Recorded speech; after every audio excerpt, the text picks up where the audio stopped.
Hello. Hi, welcome in. Nice to see you. Hi, Supra. Welcome, first time chatter. Nice to see you. And Elate, always first in lately. I appreciate that, Elate. And Timur, nice to see you. I got an update on your hoodie. It's been shipped for sure, so hopefully that'll be with you really soon. So let me know when you get it. I want a selfie. We've got a new channel in the Discord where you can put selfies and non-Raw Fury related artwork that you might have, or like your favorite memes and things you've got in games that you want to show off and stuff like that. So whack it in there. It's called Sharing is Caring. Yes, thank you. I want to see it. I want to see what it looks like. I'm so excited to see it actually made. That's our winner, or second place winner of our quiz, is Tibor, who won our beautiful Raw Samba hoodie. Very jealous. Very jealous. I want it. Welcome in, Lennon. I stuttered. Lennon the Beanie Sohacker. Welcome. That's a name. I struggled with that one. Nice to see you over on there. I'm going to be playing some more Nightcall tonight. Basically, I fell in love with this game with the nodding cat that jumped in the back of my taxi during Rosemba, and I was like, I want to carry on playing this. And I was trying to decide whether to play this or to carry on with the Signifier, but I realised that the Signifier actually scared me. That dog that was chasing me around scared me. And it wasn't even a dog, it was a picture of a dog on a coffee table that was following me around the room, and it freaked me out. I am streaming. Yes.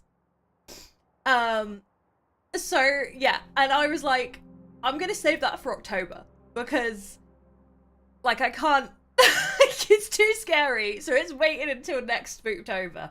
I have not, Lennon, sorry. Winfrey! Yeah, I know. It might for us too. Adam saw snow on the way home today, so the weather is pretty temperamental. I've got my noir lights in the background. Please let me know if they're too flashy. If they're too flashy, I'll turn them just to something neutral. I'd rather you guys were comfortable. But I didn't get a warning. Sometimes it warns me that people will struggle with them if it's too flashy. This time it didn't say anything, so I'm assuming it's okay. I'm assuming we're fine. But yeah, so we're gonna jump back into Nightcall. In case you missed our brief stint in Paris during Rosemba, basically our taxi driver, who's the protagonist, he got attacked and nearly killed by a murderer that's been going around killing people in Paris. And he wants to try and work out who it was, and so he's gone back out on the streets in his taxi, and we've picked up a few different people. We've been chatting to them, getting to know them, and one of the things that we picked up was a cat who, like, was the cutest thing I've ever seen. He was nodding and, like, answering questions. It was the cutest thing ever, and that's what made me fall in love with this game. It doesn't take much. If there's a cat in the game, you can guarantee I'm gonna fall in love with it. But we've only played 20 minutes of it, so we haven't played very much, so it's basically a new save that we're going to be playing tonight. So my controller is, like, flashing at me. I need to plug it in. So you won't have missed much. If the internet is mean, we will do what we did last time and quit the YouTube to put it back up later.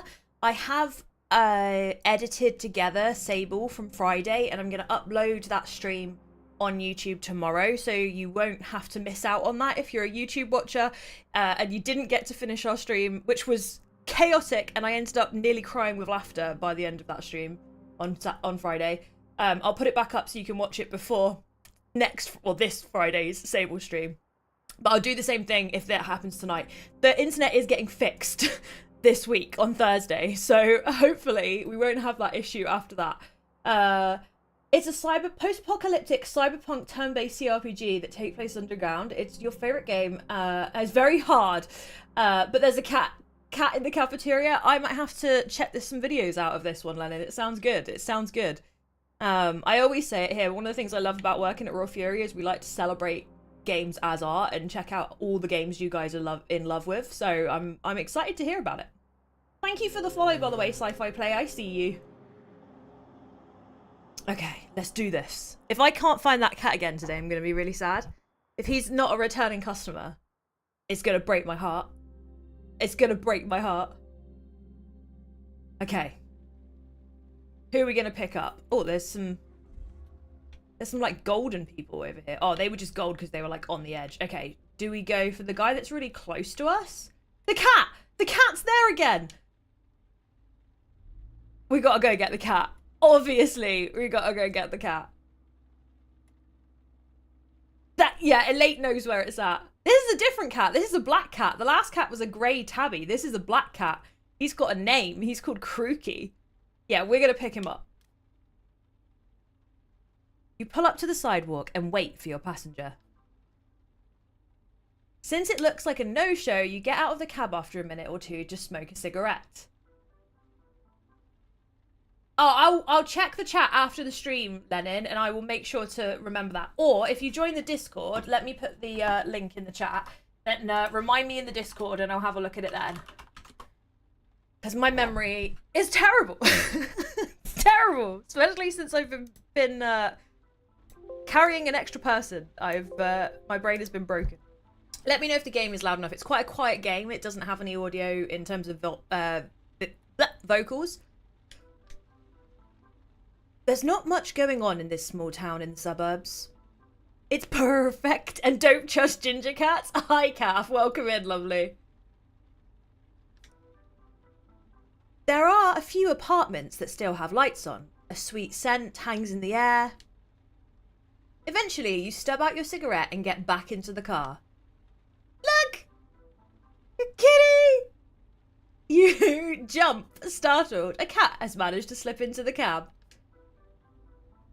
It's sitting in the back seat staring. Is this the same cat? I swear the cat last time was a grey tabby and now it's a black cat. Did it not save? I don't know. Ginger cats are sneaky. One of my friends has a ginger cat called Hex. And I just like live vicariously through her and her pictures of her cat because he's the funniest cat I've ever seen. He's so like characterful. I love him. You sit there for a moment considering whether or not to shoo it away. But as you're about to wave your hand, the cat shifts positions. A slip of paper falls from its collar. Yeah, okay, so this is the same cat. It just looks different. You pick up the piece of paper and unfold it. A fragment of a map of Paris, the Saint Laurie's train station. You turn your eyes slowly to the cat. He seems to be expecting an answer. Welcome in, Bram! Oh, I love this game already, Bram, and I've only played a little bit of it. Like, I genuinely love it. Are you going somewhere? The cat tilts its head to the side, as if to say yes. You want to go to St. Laurie's? The cat tilts its head again. Look at it! Look at it nodding! It's so cute! Are you a dog? The cat slowly nods its head no. You clutch your wheel tightly. What the hell is going on? You turn around to face the cat. Okay, fine. I'll take you. Huh. For now, just remind me about it rather than actually posting it, Lennon. So if you go at Jarvs and then tell me the name of it, but don't actually post it. Okay, fine. You start talking to yourself in low tones as if to balance the conversation. Normal. This is perfectly normal. You start the cab, but cast a glance at the cat behind you. Look at him looking out the window. He's so cute. You're the one who ordered the cab? A few minutes go by and you try to break the ice. Simple questions are probably best. Everything okay? Either a yes or a no. More of a plaintive meow. Are you meeting someone? No, that's not it. It is live! Hello to Bram's wife. I think it says Emma, but her name is behind the heart on YouTube, so I can't see it. But hello! Nice to see you. The cat is staring at you. The conversation seems to bore him. No, cat! Don't be bored. Oh, Calf, it's -14! I was complaining that it was -2 here. You seem to be well fed. Pretty strange, I must say. Did someone hurt you? A plaintive meow. Can you sigh? Your owner? Another meow, but longer. And look at him, he's shaking his head. It's so cute. I'll have to check after the stream, Lennon, but I'm sure I can see a notification. You nod your head. What happened? Was it a man? No answer. A woman? Was she mean to you? Cat seems to be uncertain. I will fight whoever has been mean to this cat. I will fight them. I will fight them until they're like quit and apologize to the cat and give them like a huge bag of kibble treats. She was not around for you? The cat doesn't seem to understand.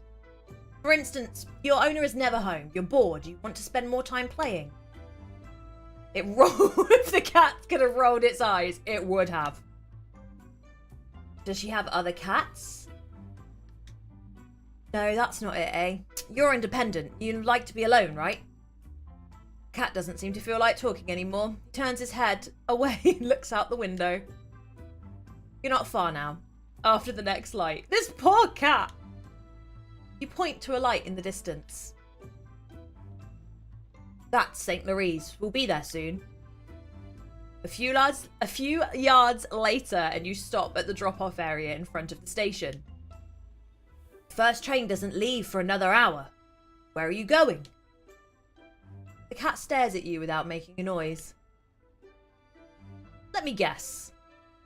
St. Louise? If you were going to the suburbs of Paris, you would have needed to come into town. So, somewhere in the northwest of France. Normandy? Somewhere by the sea, huh? The cat... Look at Henry's so cute when he's so cute nodding at me. I wish my cat nodded at me. The cat looks at you and meows. A sharp sound. Probably a yes. A very hungry yes. For the fish, I guess. You check on the dashboard. It's time to go to get a real customer. He is a real customer! You try not to think too much about the situation you're in, and you hope that no one sees you talking to a cat.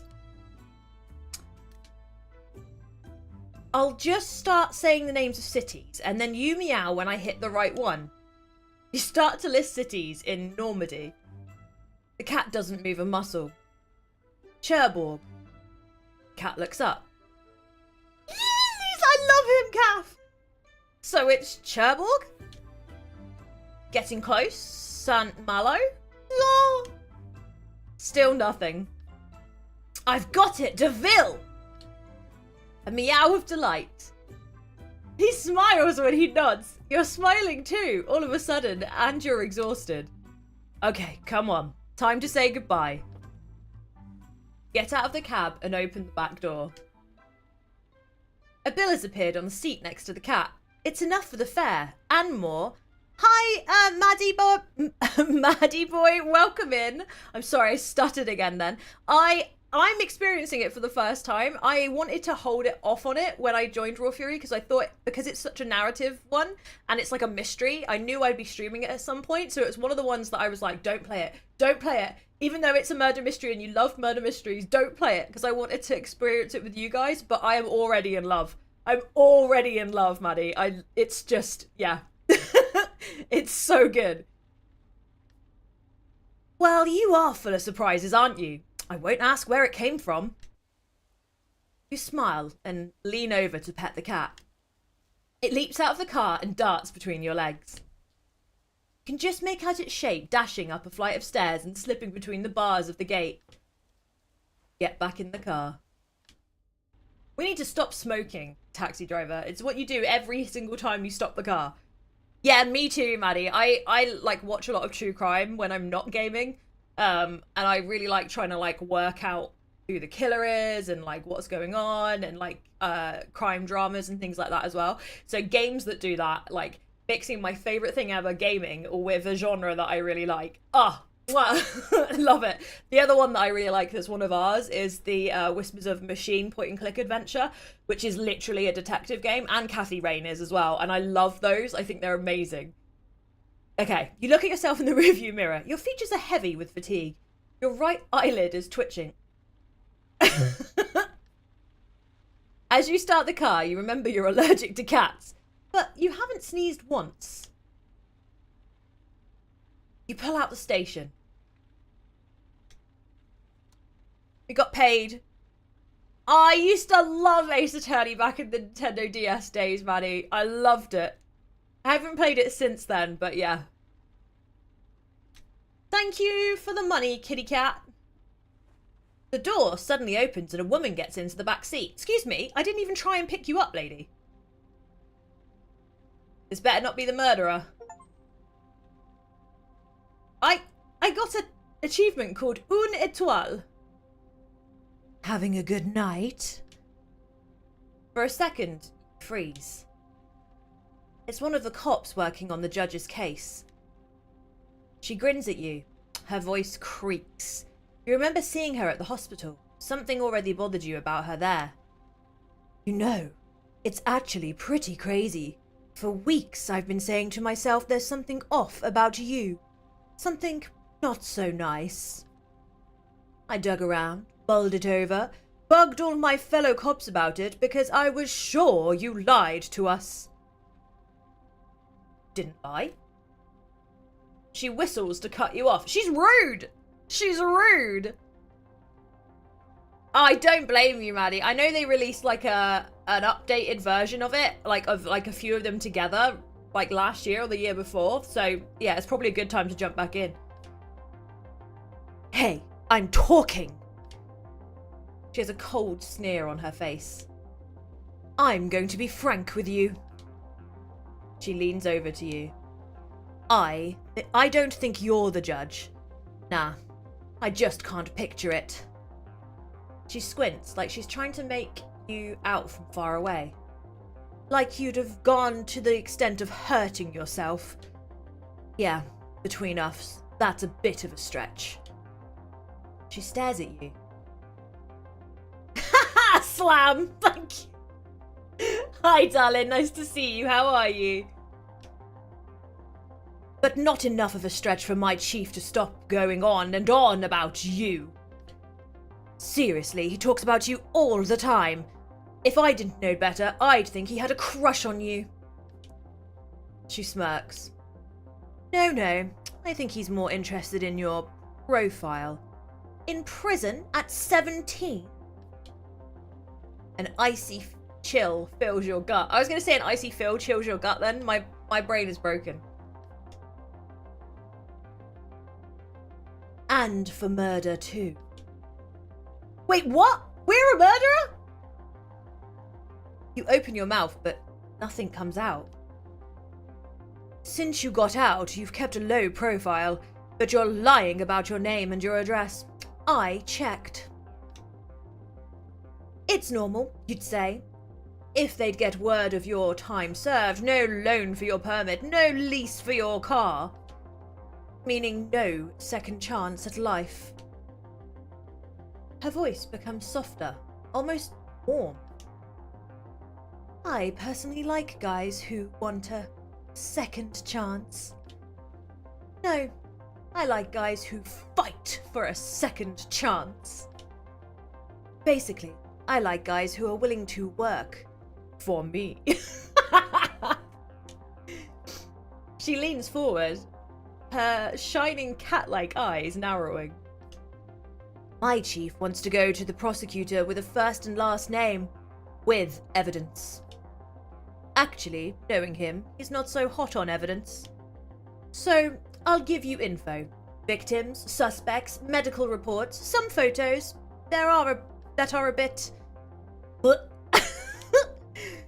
You have to be discreet. Keep it between you and me. I don't know, Elate. I know she's a cop, but like, come on. Interrogate. Ask questions. Dig around. I'm not a cop. Don't worry.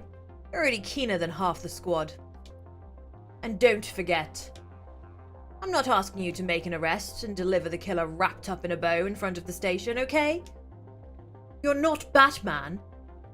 You're just here to get me more information. She rummages around in her pockets for what seems like forever. Here, take my card. I'll call you in 3-4 days just to check in. We'll chat. It's because she crankly caused her cat to run away. Deviant, it's definitely her, right? She's definitely the cat owner. She's gotta be. The cat's like, enough of this woman, enough! And I'll let you know if I have any new info. She takes on a didactic, oh my god, why can't I read? She takes on a didactic paternalistic tone, like she was giving you a list of recommendations for the 100th time. Don't get caught. Don't get arrested. Also, I wouldn't recommend trying to leave Paris. I know what you look like, and I know your friends are. You can either be the solution or the problem, my friend. She needs some time to look up these long words. She takes a minute to scan your face. Oh, that's not in character. Hang on. She takes a minute to scan your face, your emotions. If I have to, I'll check on you. No. Her smile is biting. That reminds me. She know you've done time? You shake your head, and she snickers. Oh my little dirtbag. You cover your tracks well. Did what I could. Yeah, if you say so. She sighs in a tired, exaggerated way. Don't try to mess with me, man. If things don't go well, I'll turn you in. I'll send your picture to all my friends in the media and every arsehole in Paris. Your picture with your name on it, your real name. Anyone close to you will have their places searched. They'll be put under house arrest, spend nights in jail. You have any idea how tense things are with that fucker's trial underway? You sigh. You know just what she's getting at. Come to think of it, your last names are almost the same. Could be brothers, actually.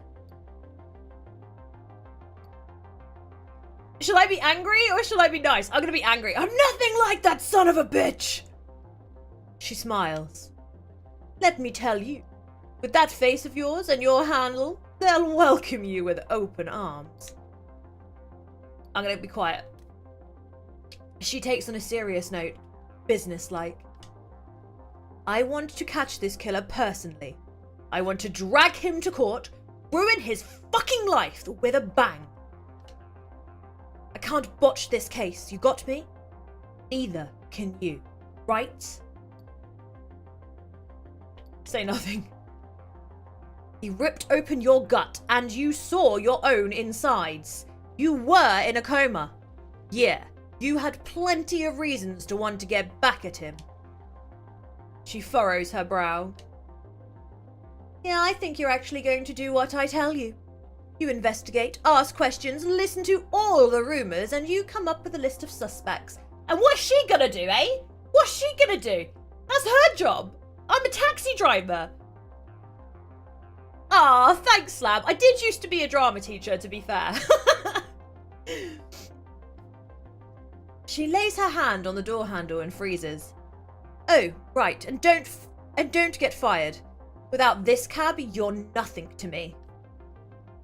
You glare at her. Don't call her a bitch! She puts her hand up and you can hear the words behind it.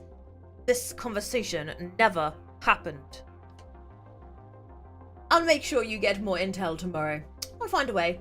Until then. Not a word to anyone, obviously. Not a word. The door opens, squeaks, and slams shut. Fucking bitch. You sit alone for a while, your teeth clenched, dry-eyed, ears buzzing.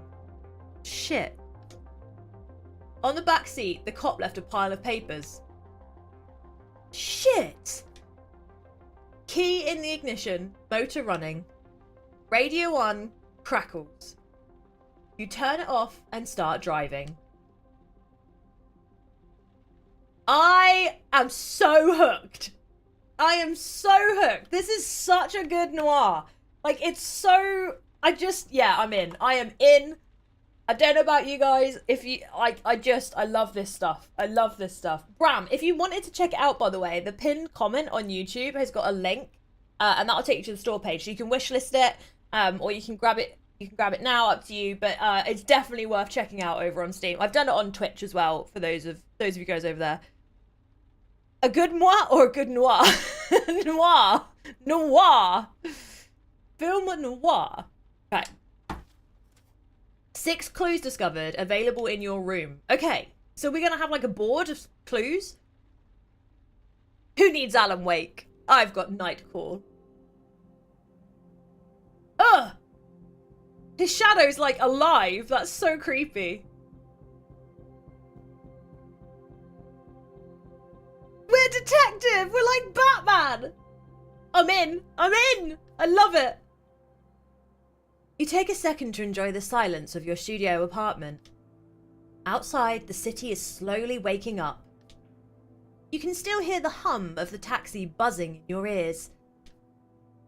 You throw the files Bussett gave you on a table. On the wall, you hung up the big corkboard where you used pins to... where you used to pin up photos of your nephew. They've been gone since you got out of... Anyway, your plan is simple. Jot down all of the pieces of evidence and connect them to the suspects. I reckon, right, that he didn't murder someone. I reckon he was either wrongly accused or like he saved someone, and to do it like he had to hurt somebody. Like I don't feel like he's a bad guy. I feel like there's some kind of misunderstanding. The guilty party won't necessarily be the one with the most evidence against them, but the one with the most compelling evidence against them. It's like you're building a story about each suspect. No worries, Bram. It was lovely to see you. Thank you so much for joining us. And wifey. Ernie? Yeah, Ernie. Sorry, I have such bad eyesight, man. I need new glasses. Have a wonderful evening. Thank you for joining us. It's like you're building a story. Oh, I read that. Trying to understand their motives. Understand how he or she got into this situation. Steps in the hallway. They stop in front of your front door. Then they move away. You could have the Persona 5 Joker situation. I love Persona 5. I love Persona. He's probably innocent, don't know. All I know is that the woman looks too nice to be a baddie. That cop is mean. She's mean, she's mean, she's mean. That's all I have to say about her. You crack your knuckles and get to work. Okay. Autopsy report, victim 3, victim 4, and then killer case. Okay, let's look at victim 3 first.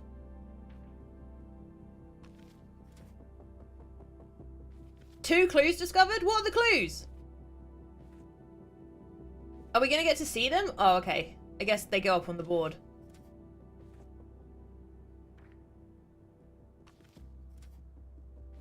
Okay. And then autopsy 4. Oh, 3 clues in there. Okay, so... Ah, look at all these clues! There's clues everywhere! Okay, so, these are the people we've got on the board. Salem Waden, Claudia or Claudia... I think it would be Claudia because it's France, right? We're going with Claudia. Claudia Campo, Paul-Marie Fragonard, Perry Bataz, and Hervé Gralio. Gralio? I don't know how to say this. I need my French people here. Okay, so... Message on crime scene 2. You deserve this. Why would this be from Hervé? Interesting. The killer was wearing black gloves. The killer's about, or less than 1 meter 80. So we don't really know anything on that. That's connected to all of them. That's a bit useless. Victims killed with 1 bullet in the neck. Killer knew their victims or researched them. And then no sign of violence on victim 3. How is there no sign of violence, but they've got a bullet in their neck? Message on crime scene. Justice. Ah, so he's hunting down people that have done crimes before. So he's like Dexter. We're looking for Dexter. We're looking for Dexter. Killer left message in chalk on the first 3 scenes. Weapon, rare gun used in the 70s.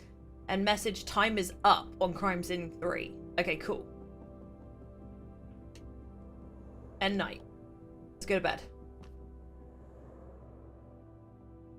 This is cool. I like this. I am in. Thank you for the follow, comrade. I appreciate that. I see you on Twitch. With a heavy hand, you wipe your tired face. You slowly open the sofa bed and lie down. Okay, Kath, that makes sense. So no, like, signs of a struggle, basically. Just like the 1 bullet. The events of the day run through your head. He needs to stop smoking so much. The streets... I just spat. The streets, the passengers, their faces, their problems. The cat. I'd just be thinking about the cat. I'd be like, a cat got in my taxi today and paid me. You open one eye. It's pitch black outside. Time for work. Get up quickly. A few minutes later, you're outside of your studio. Let's rock night 2. Let's do this. Have I got any tea left? I have. It's going to be cold, but I'm going to drink it anyway. Okay, is there a cat anywhere? Can we see a cat? What's this way? No worries. Well, thank you for the follow there. I really appreciate it, Lennon. Can we go down? We move like this. There's no cat on this map. All right, let's go see this lady. She's quite far away, actually. Where are we? Where am I? Is this me? Yeah, okay. Right, hang on. Let's just go to the lady that's near us. Oh, we're right in front of somebody. No, stop. Go here. I couldn't see us because we were behind that. The cat needs to get back with evidence to the round. Mate, the cat is going to solve the crime for us. Just you wait. I see it. I foresee it. I foresee it. 14th arrondissement? Thanks. I think that's where she wants to go. The passenger who enters your cab seems familiar to you. She gives you her address and you start to drive. You glance back at her from time to time, trying to remember where you've seen her before. I don't really play mobile games. If I'm going to play a game not, like, at my PC, I'll use my Steam Deck, because I love my Steam Deck. It's no use. Suddenly, she gives a little pout. Clearly annoyed by your insistent gaze. Sorry, your face seems familiar to me. Could be. She pauses deliberately. I'm in porn. Leo, if you're there, don't you dare. Don't you dare clip that. Don't you dare. By the way, we've started a clips channel. There's a clips channel called Raw Fury Memories in the Discord. So we can now start adding all of our favourite clips. You guys can't comment in there unless you're putting a link in there, basically. So you can put links and then you can also react to other links. If it won't let you, then DM me the clip you want to go in there or one of the mods and we'll put it in there for you. No, you can't.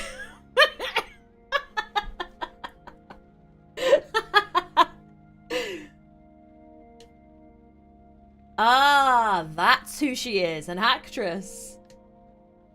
A former actress. You'd seen her in a couple of movies a few years ago.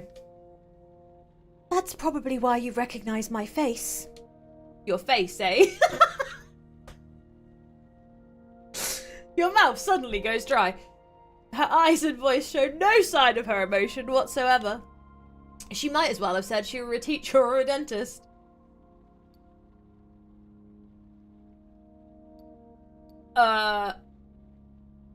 You're not just an actress? Yeah, you recognise there's a lot more than that. Monsters, Legend. Oh, cool. There's a Jurassic World game on mobile. That's pretty cool, Lennon. That's right, I'm not. I hardly do any acting these days. Now I'm a director and a producer. I started my own production company, and we make porn. She loves talking about it. You can see it in her face. Gender-positive porn. Committed, respectful. Some call it feminist, but I'm not sure that's how I'd describe it. Her voice is calm. A gleam of passion lights up her eyes. We shoot with pros. We're respectful of our bodies and personalities. Our actresses and actors are paid well. They receive residual earnings. It's brand new, a first. It's fresh, and it works. Hey, Cheesy Chess, welcome in. What an excellent name you have. Zero tolerance when it comes to those dubious types, to wandering hands, to any assaults on the well-being of our actors and actresses. Oh, it's a creature collection game? That's cool. Respect, diversity, creativity. She lets out a sigh. I spend a lot of money defending our profession. Going after sites illegally broadcasting our videos makes sure pirates are punished. Pirates? People think just because it's on the internet that it's free. It's available. And when the latest book by a certain famous French author comes out, and you know which arsehole I'm talking about, don't you? A nod, yes. Authors like him get a lot of radio time. Well, if parts of the book are made available on the internet, if the final chapter is released where the hero discovers the killer's identity, well, his book stops selling. And since he's a big-name author, he has the right to go after the offenders. What about an actress enjoying a sandwich sex with two gorgeous Taiwanese lifeguards? Doesn't that count too? A sandwich sex? I don't think that's how you say it. She gives a mischievous laugh. Of course it does. She leans forward. By the way, do you like that kind of porn? I'm just asking because I'm curious about what people like to watch. It's not really my thing. It's okay to talk about it, you know. Tell the truth! It's true. I hardly watch any. Hardly any? Yep. You blush slightly. Come on, there's nothing to be ashamed of. Do you prefer younger women? Older women? Yeah. Alright. Fine. Lennon. Do you watch movies? Do you read magazines? No, Slam, don't let your niece watch this.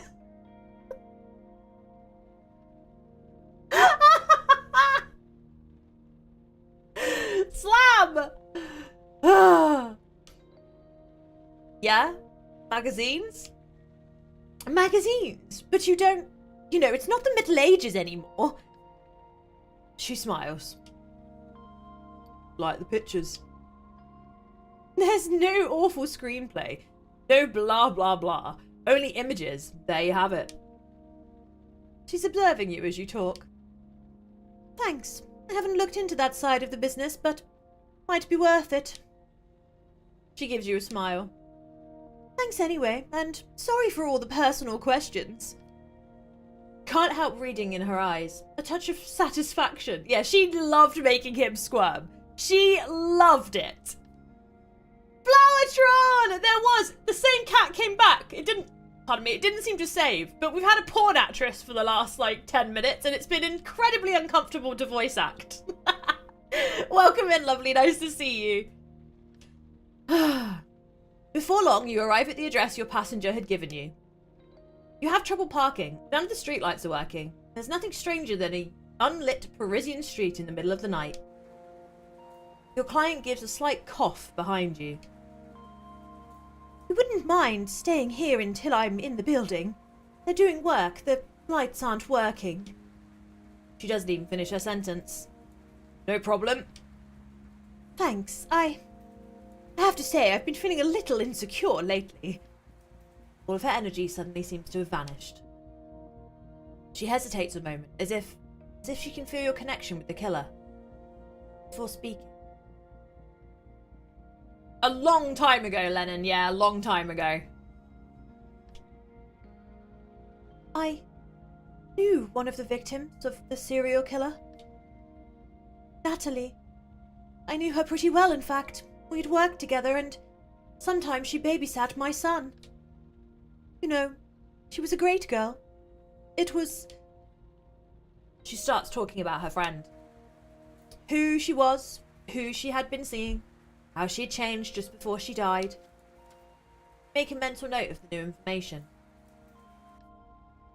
I'll stay here until you're in the building, okay? Thank you.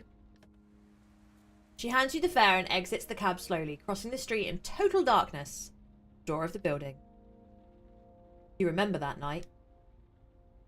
Pain, the stab of the knife in your side. If only you had turned your head, you would have seen the assailant's face. Maybe they would have killed you that night. Maybe your attacker would have already spotted you in your cab. The passenger waves to you as the building door closes. Wave back. Fear spreads slowly through your body. Breathe in slowly and drive away. I am not that good at real-time strategy games, Cheesy, but my other half loves them and I quite like watching him play them. I do like XCOM. I love XCOM and XCOM 2. They're really good. I've been slowly getting into our game, the Puraspara. You have to basically get Mars ready for colonization. That I've been enjoying a lot of. Is that your favorite genre? You breathe in slowly and drive away. Do we need petrol yet? Nah, we're alright for petrol. What's this over here? There's just an eyeball. Should we go and see this? I want to know what the eyeball is. You got a coffee with Aid here. Or was it? No, it was Aid. Nice.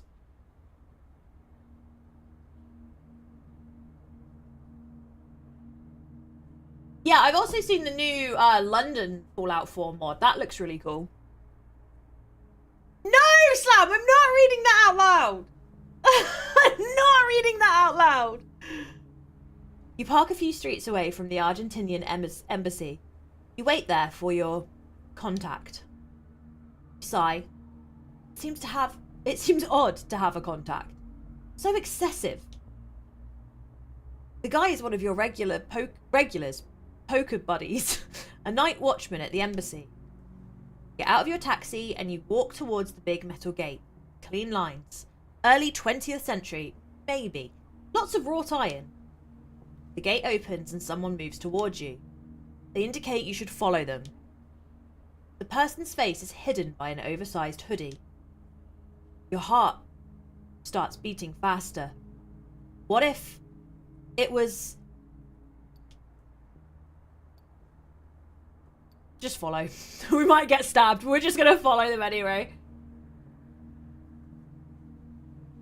We've got a CRPG in the works right now, Lennon. It's called Skulls. I'll put a link in the chat because there's a demo on Steam right now and it's an updated demo. So it's like the most recent updates to the demo and you can check it out. Genuinely really excited for it to come out and people to try it. Check it out. See what you think. Okay. You walk into a narrow, covered passageway, probably the entrance to a parking garage. The man turns around and lights up a cigarette. The lighter lights up his face for a second. A young man with curly hair and pale skin. He looks young. Very young. Jamie.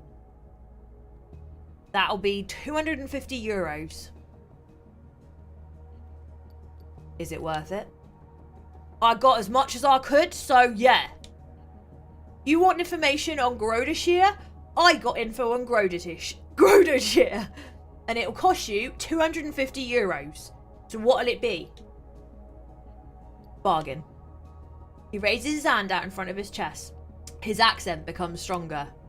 No. It's 250 euros or nothing. If someone learns I fished around, they'll fire me on the spot. Ugh, fine. For that price, you hope the intel is good. You pay.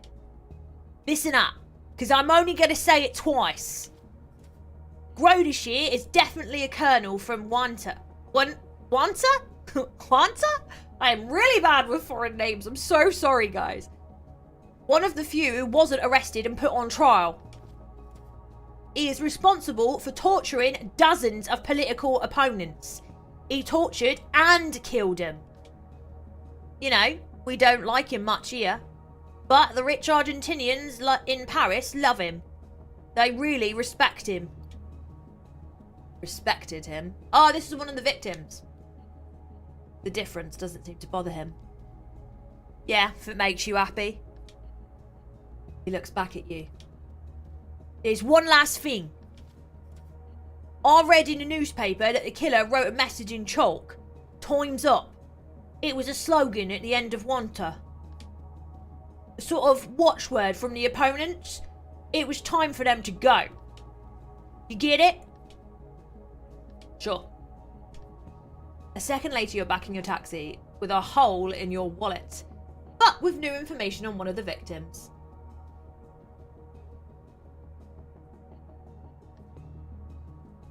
If you follow this lead, maybe your investigation will move forward.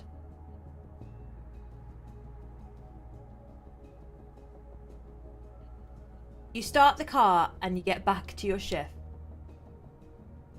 Pathfinder Kingmaker. Oh, cool. Okay, we've still got enough petrol for now, so I am going to go to the lady who looks stressed here. She looks pretty stressed, right? Montparnasse, please. You pull up to a local police station and pick up your next passenger. Okay, surely this is not the murderer because they're coming from the police station. If it was the murderer, they wouldn't be near the police station, right? Right? She comes out from under an archway, visibly frightened. She slips into the back seat of the cab and gives you her address near Montparnasse. Glance at her in the rearview mirror and notice how she is dressed. Everything all right, ma'am? You start the cab. Your passenger eyes you intently, reluctant to speak. Showray, what a name! I love it. Yes. You can barely hear her. She points to the car radio. Could I listen to the radio? Nod. Which station? My wallet was stolen. She pauses and then fixes her eyes on you. Freeze. I have money for the fare. Okay. The passenger senses your surprise. I don't actually. I watch anime, but I don't read a lot of webtoons. I just wanted to tell you I could pay. She looks down. What kind of music? Excuse me? The radio. What kind of music should I put on? Ah, definitely rap. Rock. Rap? The woman shakes her head. No, could you turn to 89.4? Hold down the button until you get to the station. On 89.4, there's nothing but static. Hello, Poco. Welcome into the YouTube chat. How are you? Are you sure that... A hint of a smile plays across her mouth, faint, but a smile even so. She waits a second or two before answering. Can you hear it? You lean forward, slightly closer to the radio. Behind the sounds of electric sputtering, there is something else, a shifting sound. It sounds like...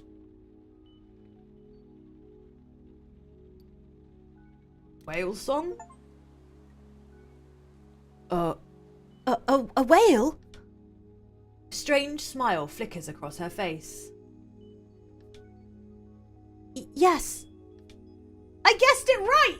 Hey! Now that you mention it, you're right. Her voice trails off. Caustic music. If the it's the frequency that causes it. It vibrates, it constantly dancing about, pulled by all the incredible forces surrounding us. Most people listen to music, to the news. As for me, when I work, I listen to isolated frequencies like these. They're broadcast, but no one hears them. The proof that we exist. She smiles at you. You're getting close to the passenger's address now. She's a weird one. At least she's not a porn actress that I have to pretend to be, because I know one of you clipped that. And what do you do for a living? Math. She seems mesmerised by the sounds of the wavelengths. What kind of math? Algebra first. Linear algebra. And now harmonic analysis? Spectral theory? A funny smile plays across her face. But you know how it is. Changing all the time. You nod. Very slowly. Have you played this before, Poco? The client suddenly straightens up and points to the radio. It's beautiful. So incredibly beautiful. Listen. You listen. You only hear static at first. And then, little by little, like a distant figure, the music takes shape and slips softly into your ears. No worries, Len. Have a lovely time at your family reunion. It was so nice to meet you, and thank you for joining us for the stream. Beautiful, isn't it? To me, they were ghosts, and that's why I studied science, and later mathematics. I wanted to know why. You pull over. She gets the fare ready while you slowly turn up the radio. Beneath the layer of interference, someone is speaking. Like the voice of a child. Thank you. You emerge from your trance and take the fare. Your passenger exits the cab and walks away without another word. You sit there, immersed in the sound of the radio for a while longer. It has a soothing effect on you. You start the engine, drive away. Well, at least we made bank with that one. That was the most profit we've taken. And we got a £10 tip. I'll take it. I'll take it. She was straight. Oh my God, Santa. Santa's over there. Hi, Smack. Welcome in. Nice to see you. How are you? That's literally Santa. We're going to go and pick up Santa. Santa cannot be a serial killer. I refuse to believe it. I refuse. There's no way Santa could be a serial killer. It's literally Santa! The Champs-Élysées, I think. I think Santa's drunk already. Your next passenger smells like beer. How did I know? No, it's even worse. It's like every single fibre of his Santa suit has been soaking in a keg. Come on, dash away! His breath is 96% brandy. Your eyes are starting to sting. I'm parked somewhere near the Champs-Élysées. On shit. The name of the street is... His head is spinning and he does his best to hang on to the door.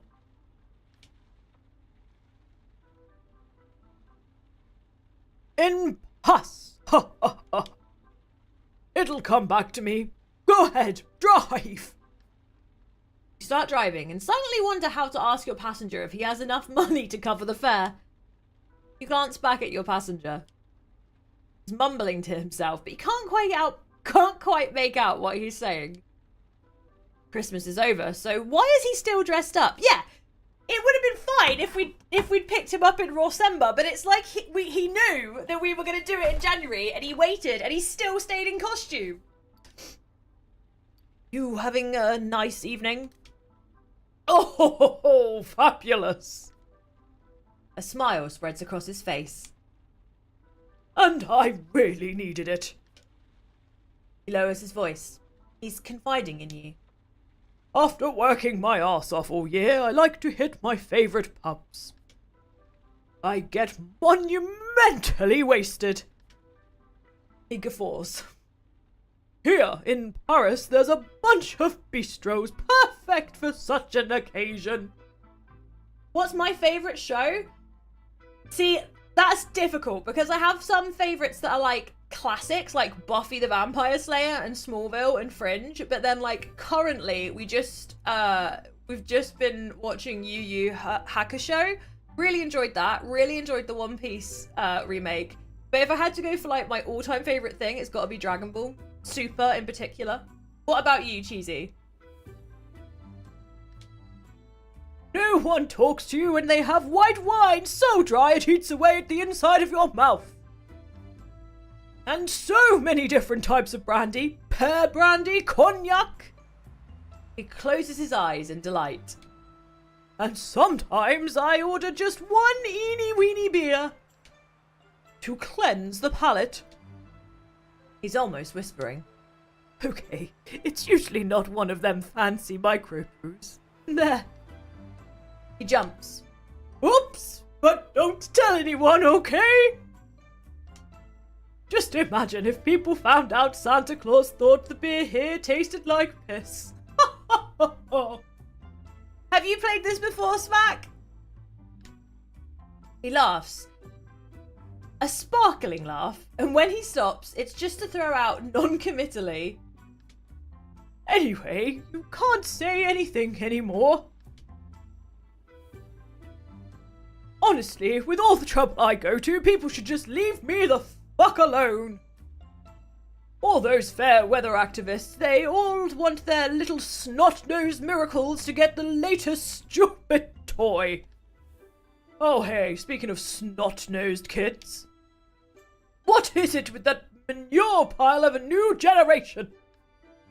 50 years back, you could give a kid a book and he'd go on about it his whole life, all starry-eyed. I love it so much, Mac. So when I started at Raw Fury, I deliberately didn't play this so that I could experience it on stream for the first time. So you're watching my first playthrough and I have fallen in love with it. It's so fun. And like, I love a murder mystery, but I also love all these weird characters. We literally had a cat in our taxi earlier that was like responding to us. In the pinned comment, there's a link to the Steam page so you can wishlist it or check it out or buy it, whatever you want. But like, I just love it so much. But today's little whiners, what an eyesore. Fucking hell. They want to have it all, but they don't like anything. They all have GSMs when they're 8. Those things cost a whole month's wages. How could you possibly make them happy after that? How? He's staring at you, waiting for you to answer. No idea. He raises his hand. At least you're honest enough to say you don't know. I appreciate your honesty. He closes his eyes, like he's taking a moment's rest. You want me to tell you what they really want? What kids these days want are machine guns and dolls whose hair you can fix. He seems to have calmed down for a second. But it was just an illusion. Speaking of which, both girls and boys like their dolls whose hair you can fix. You don't know? Yeah, it's a hard question, Cheesy. It is a hard question. I've got so many that I love. It is really tough. Speaking of... Oh, I've already said that. He twitches his mustache in silence. Back when I still made toys for kids, I can tell you they couldn't care less about them. Oh, couldn't give a damn. They just wanted to have fun, play, laugh, and forget their parents were losers. He leans over to you, rife with anger. Fuck, that's the real problem, I'm telling you. Parents are losers! Idiots!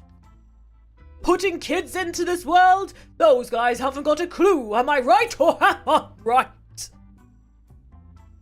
You mean... I mean, have you seen the state of the ice cap these days? Have you? Huh? I can't, that's too good. 'Cause there's not much of it left. He pauses. Now, I can't say it's all bad. I don't have as many polar bears coming into my yard. Damned nasty beasts, vicious, mean.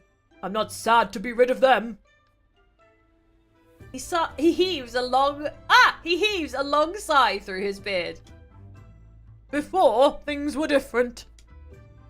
Tears from the corners of his eyes. Shit, I can't talk about the past without crying like a little girl.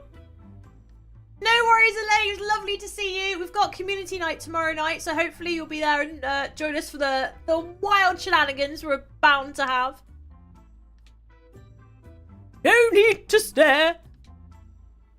You don't even have time to react, and he starts back into his rant. I remember you, you know. To tell the truth, I remember everyone, every single person. You were an angry one. Is this really Santa? Is this like actual Santa? So terribly angry. And your letters, your handwriting. Holy fuck, were they hell to decipher.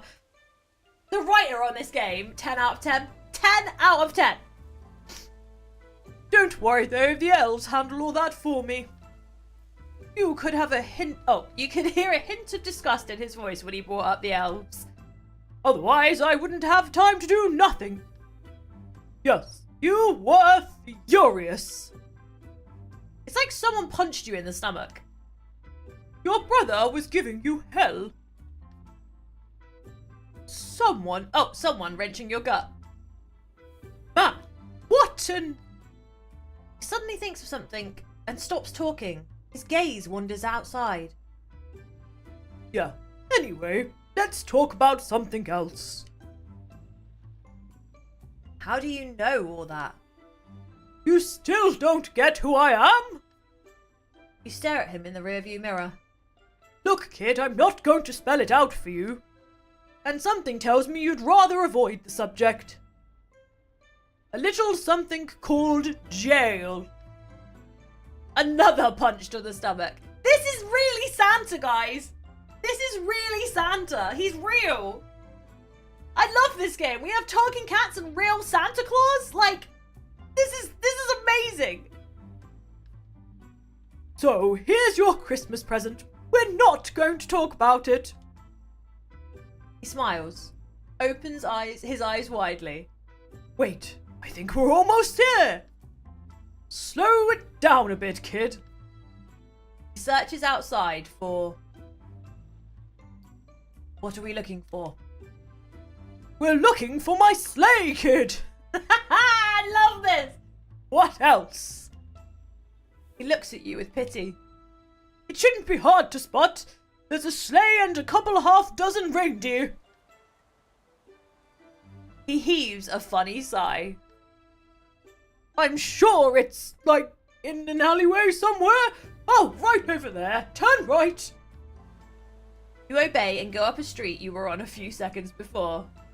That's okay, Cheesy. No worries. It was lovely to see you. Make sure you join our Discord, because we do community nights every week.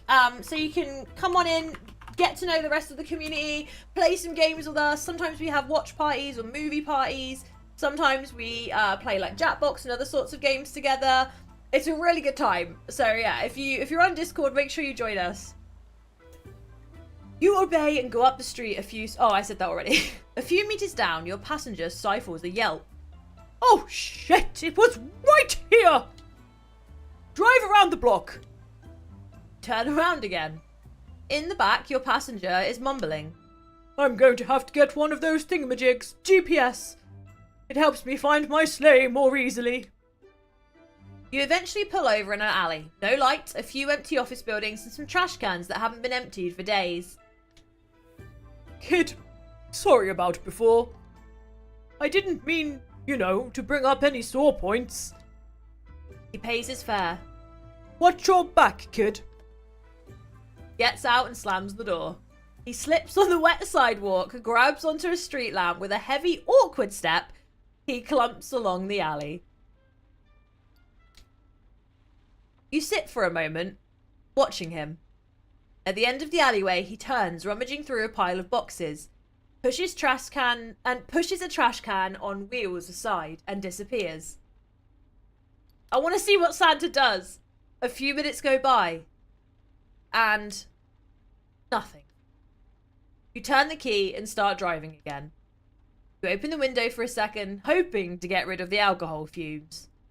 Something tells you they'll stick around for a while. We only got 11 quid for that? I feel like that was the longest drive we've had yet. Dude, Santa takes the mick. Santa takes the mick. Okay, this one's creepy because it's a blacked out silhouette, but I kind of want to go there. I think we're going to go here. Is everyone else enjoying this game as much as me? Because I'm really enjoying this. Like, genuinely really loving this.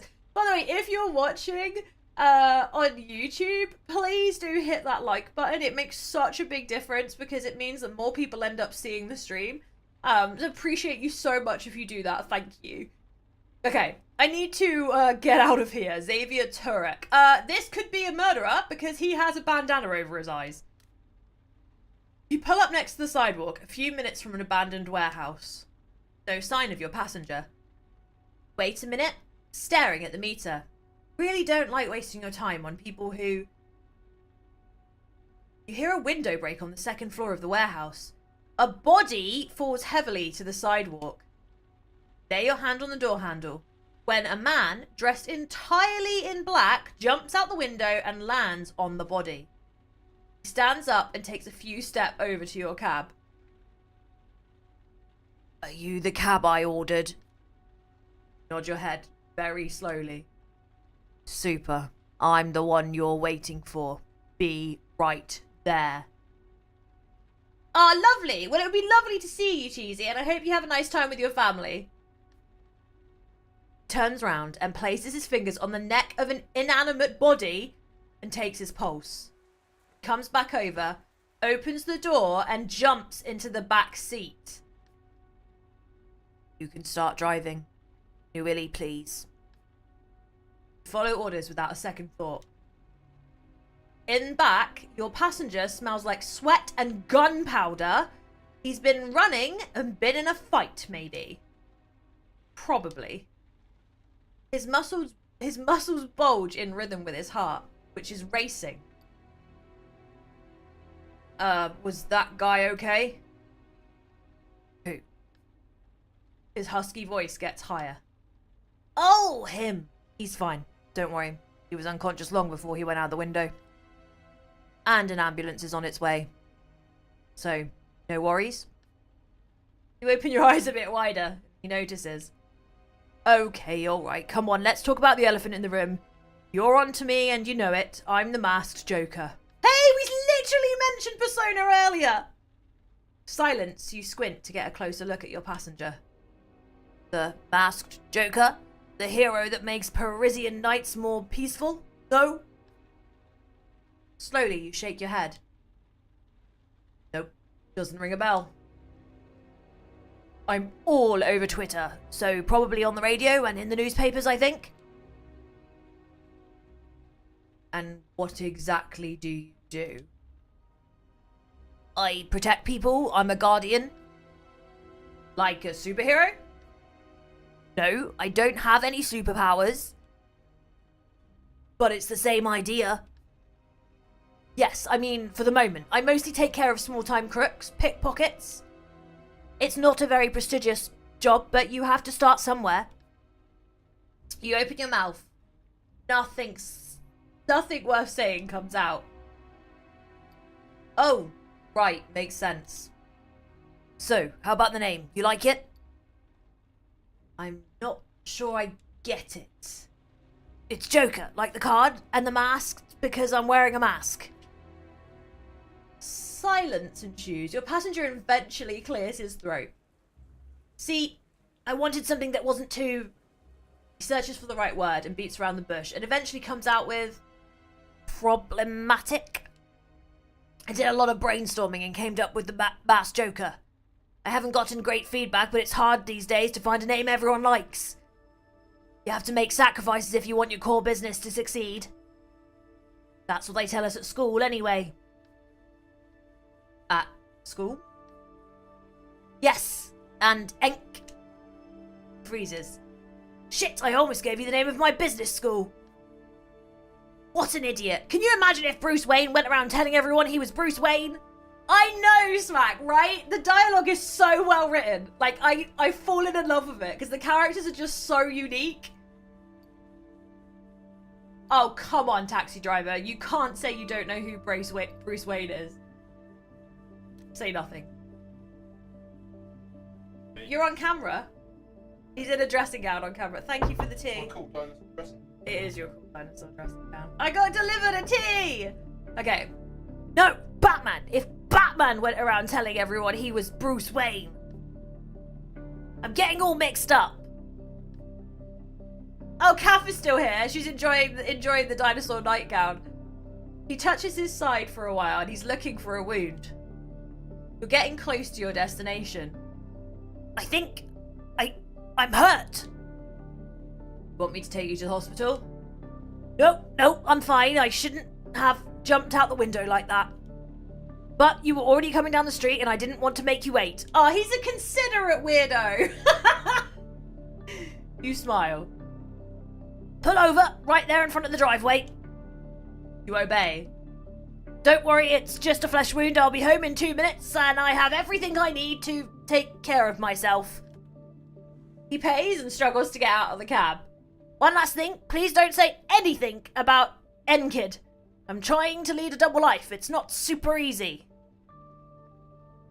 Nod your head mysteriously. Perfect. I hope to... He doubles over in a coughing spell. See you again sometime. Take good care of yourself. I'll be much better soon, no worries. He looks at you for a minute. You're a really classy guy. He walks away limping. You watch him as he tries several times to enter the building code before heading inside, finally. As you first start your engine, you notice a few drops of blood on your fingers. From the bills your passenger handed you. I have to say, I am so into this. I am so into this. The writing is just 10 out of 10. It's too good. I want to see this guy because he's gold and flashing, so he might be like relevant to the case somehow. He's intriguing to me. Why did I just continue drinking the cold tea when I've got a perfectly good normal tea in front of me? I am a pleb. I am a pleb. Kath, why have we not found me a pleb pin yet? I'm like, we need it. Will Joker Mask survive his flesh wound? I hope so. I hope so. I want to see him again. He's fun. I really like these characters. I honestly like them. They're so funny and interesting. Oh, tea. Okay, let's go to the gold guy. Have we got enough fuel? Yeah, we got enough fuel.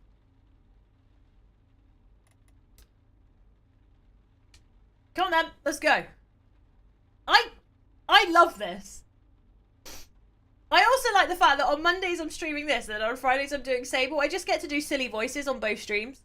I just get to do silly voices. Yeah, see, the thing is, though, Slam, is any one of them could be a serial killer, so I don't know if I'd actually want to meet them in real life. This is one of the suspects! This is one of the suspects! Guys! He's on our suspect board. Do we take him? Oh, we've got to. We've got to investigate this. I might die, but we've got to find out. Your next passenger is your suspect, the retired policeman. Judging by his looks, you could have easily guessed. Hôpital Saint-Louis, please. You nod your head and start the engine. Glance at your passenger. Same expression, same clothes. Some things never change. He looks grumpy, in a bad mood. He's holding a cigarette between his fingers and he has almost broken it several times. I'm not going to say anything, I'm scared. You remain silent. A bit further, construction workers are bustling about, tearing down a storefront. Oh, see. Are they finally taking that down? What was it before? Ah, when I first came to Paris, it was a thrift store. Could buy pants there for just a few francs. But for years, it's been a sex shop. One of the first in Paris, actually.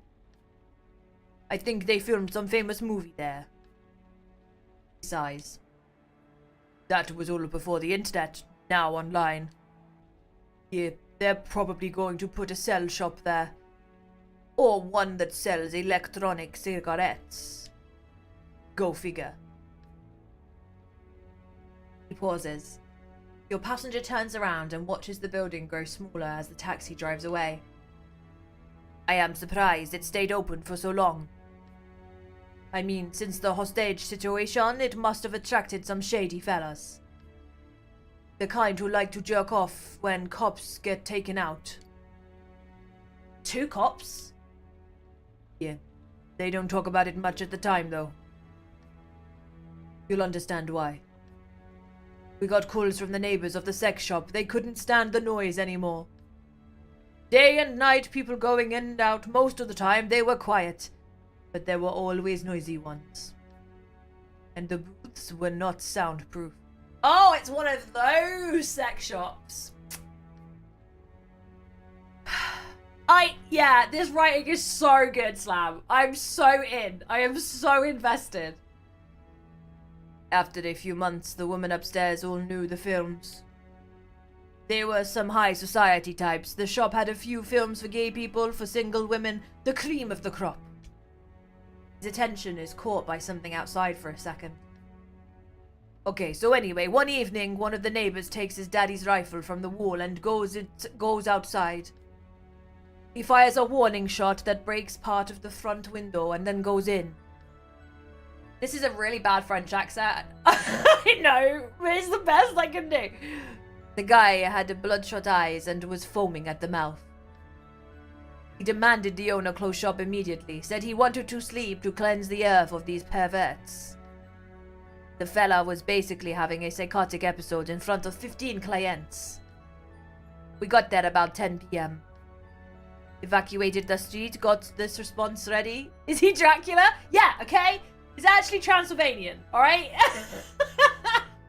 The only accent I can do is Liverpudlian. I'm trying, Slam.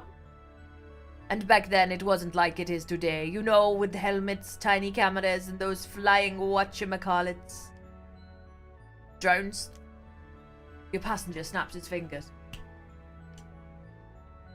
That's it, drones. Yeah, so back then they didn't have any of that stuff. The plan was to go in and take potshots at everyone. My chef? My chief, not my chef? Great guy. He told me everything I know. Well, almost. He took that megaphone and started talking to the hostage taker. He told me he needed time to let the civilians go or someone would get hurt, and no one would want anyone to get hurt. The hostage taker said, "Okay, let me see. I'll free the woman first." He went back in. We got ready, put on our bulletproof vests, checked our weapons. It looked like we were getting ready for an old-style duel. What nobody knew was that there were 2 fellow cops inside already in the crowd. They were not interested in being released. Since the hostage situation started, they had been trying to find a way to escape out the back. Stickers. They were ashamed to be there. They said to themselves that they couldn't approach the hostage taker to tell them they'd infiltrated the building before the police officially got there. But the guy with the rifle was not a newbie. He was a Boy Scout, and his father had taught him how to fight. A dry laugh. His father fought the Nazis. He wanted to fight the hippies. Classic. He could see the two cops were a bit worked up, were speaking in hushed voices, so he pulled one of them aside and decides to let them go. The policeman flounders. He asks the hostage taker to take one of the 4 women in the shop instead of him, but he won't have it.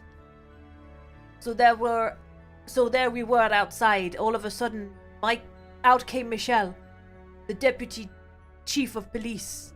His shirt was untucked and he had a stupid look on his face. And then the guy behind me started to laugh. The hostage taker fired. First time in my life I saw a skull from the inside. Brains, blood strewed all over the sidewalk.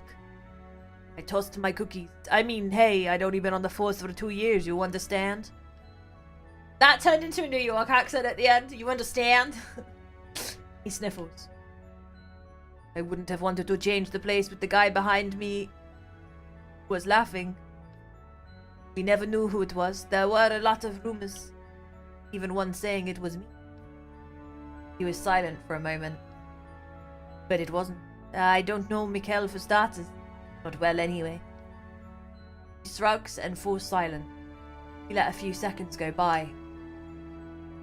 What about the other cop? The one who was in the steak shop still? He attacked the hostage taker in the shop. Another rifle shot and... well, our brother spent 6 weeks in intensive care before he croaked. As for the hostage taker, he must be out of jail by now. A real psycho, high on all sorts of pills, not a pretty sight. They redid the sex shop after, and then anyone from the squad who came in always got a little discount. You pull the... oh, wait, I was going to carry on in French. You pull the car up in front of the hospital and your passenger pays. Nicole, if you're watching this, I love you and I'm sorry. Nicole is my brand manager and she works on Legacy with me and she is French. She's gonna watch this and be like, what did you do? Oh, okay. It's the least they could do when you think about it. I've never been myself. Sure you've never been. Actually, I avoided going down the street so I wouldn't have to think about that day ever again.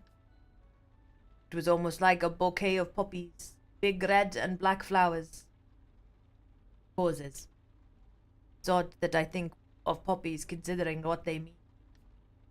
You know, each flower has a symbol, a meaning. And I believe the poppy symbolizes peacefulness. I'd have to check. My ex-wife left me a book about it. Don't know why I held on to it. His eyes wander. Yup. He sets up. Alright, I'm off. I don't think he's the murderer, guys. I don't think he's the murderer. We can check him off our list. He's too nice. He gets out of the car and walks toward the hospital. His figure blurs into the darkness. For a second, you think he might have stopped. He disappears into the hospital. You drive off. Yeah, he's not the murderer. I don't think it's him. Do you? I don't think so. Hey, look, it's Johnny Depp. Hang on, let's go and get some petrol, and then we'll go see Johnny Depp. I apologise to all my French friends. If Leo was here right now, he'd be ripping it out of me for that, because he just likes making fun of me.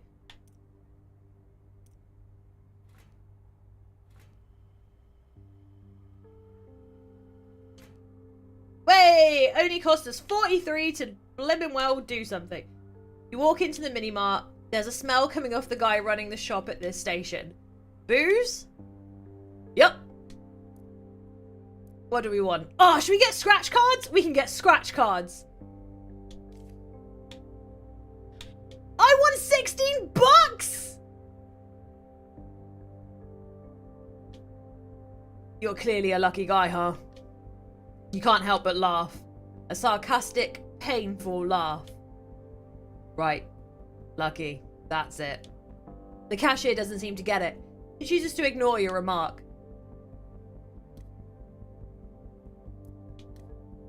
The serial killer business is crazy. The clerk cuts you off before pointing an angry finger at the newspapers on display in front of him. Have you seen how much the police suck at catching him?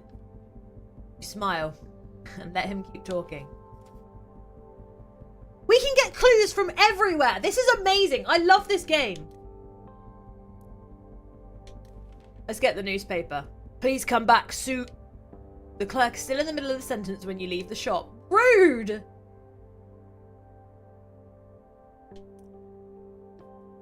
We've got time for one more drive, I think. One more. I love this game. I really love it. Should we get the sad girl with the hat or the guy that looks like Paul Rudd? I think we'll get the girl with the hat. Hat girl.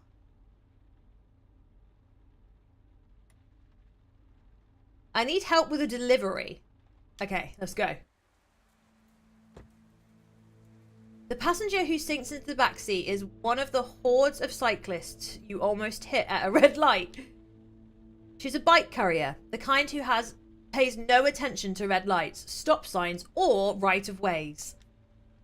She gives you a smile. Chiara. What a pretty name. Or maybe it's Kiara, but Chiara? I don't know. What would you say? I like it, though. Holy shit, it's flipping freezing out! You smile.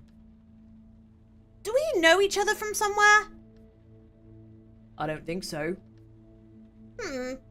I probably just cut you off on a bike or something.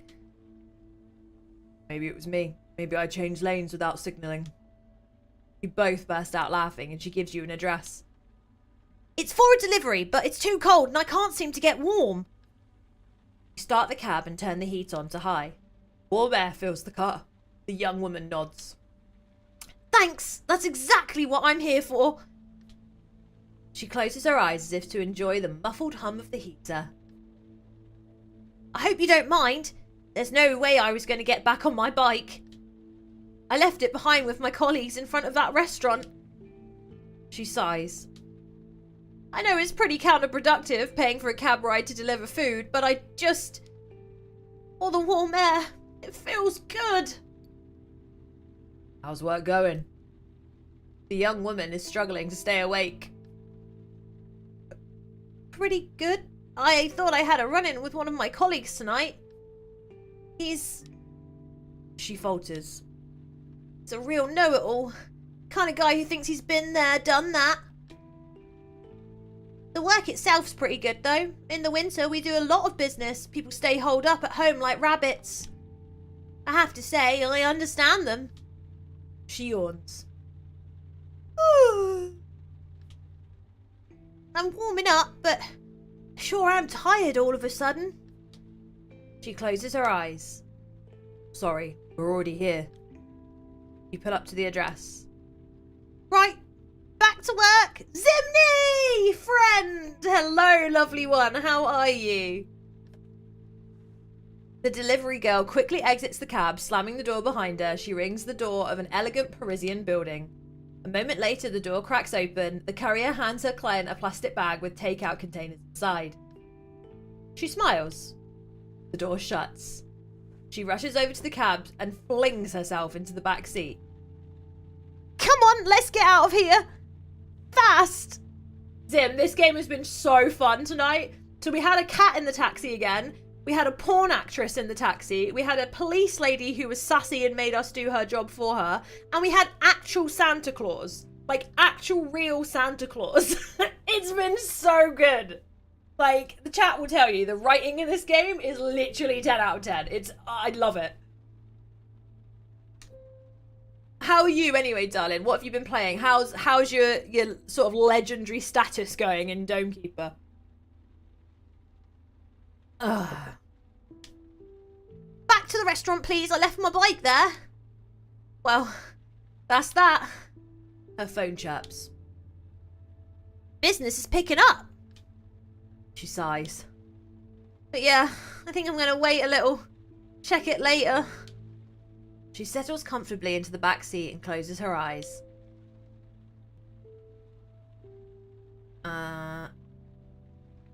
Is your customer nice? She stares at you for a moment. To tell you the truth, can't remember. They're all the same. Not in this line of work, you know, for all the interesting people I meet. She bursts out laughing. Nah, I shouldn't complain really, as at least I can take it easy on my bike. There's no one really to mess around with me. She lets out a silvery laugh. What's a silvery laugh? It's a very soothing tone in a laugh of someone you can trust. DRG and Factorio with Pyanodon? What's Pyanodon? I have not heard of that one. I already regret starting it. It's so complex. Oh, you need to tell me about it now. You need to tell me, Zims.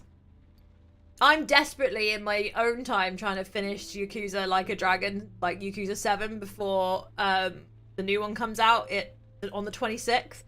And I just keep getting sidetracked by minigames. I will literally just spend like a 10-hour play session playing minigames in those games. It's like, I can't stop myself.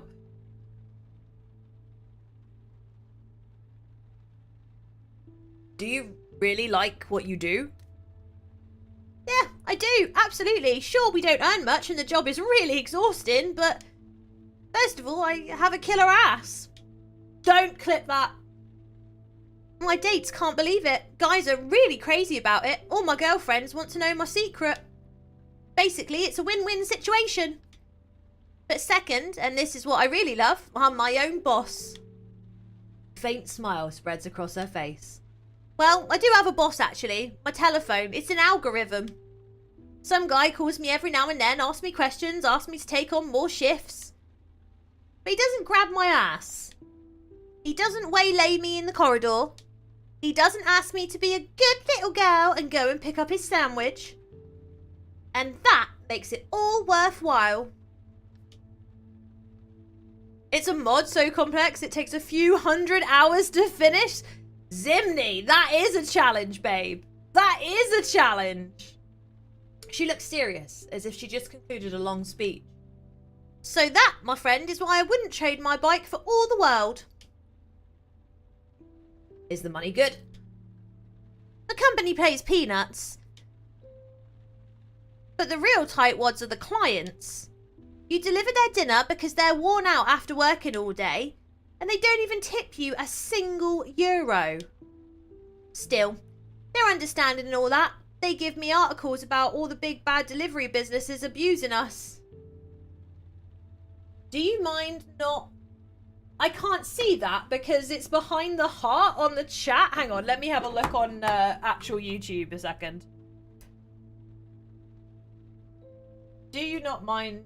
Do you mind not do you? Wait, what? What? Okay.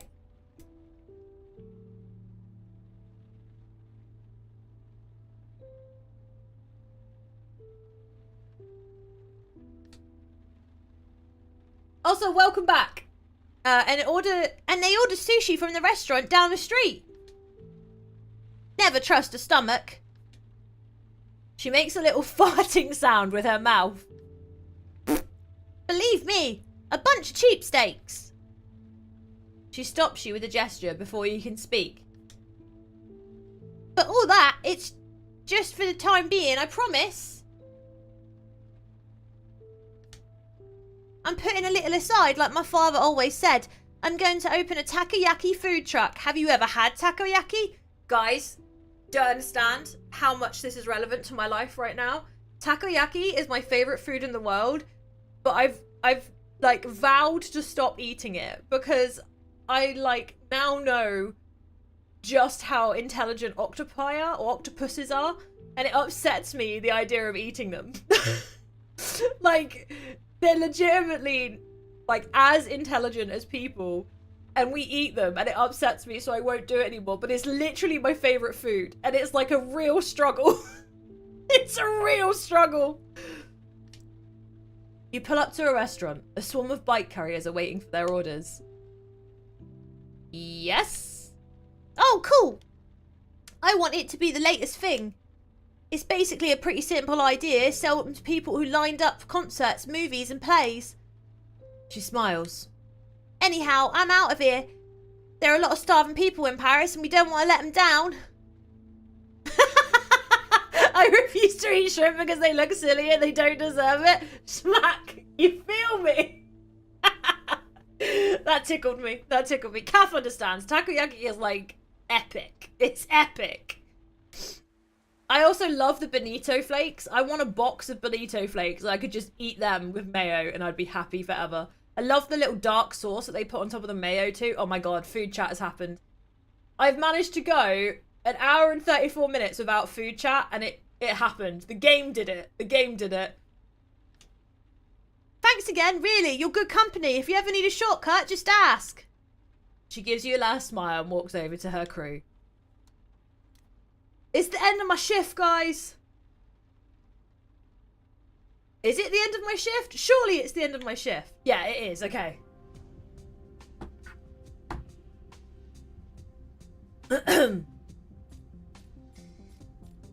We have less money than when we started the night because we had to pay that guy so much money.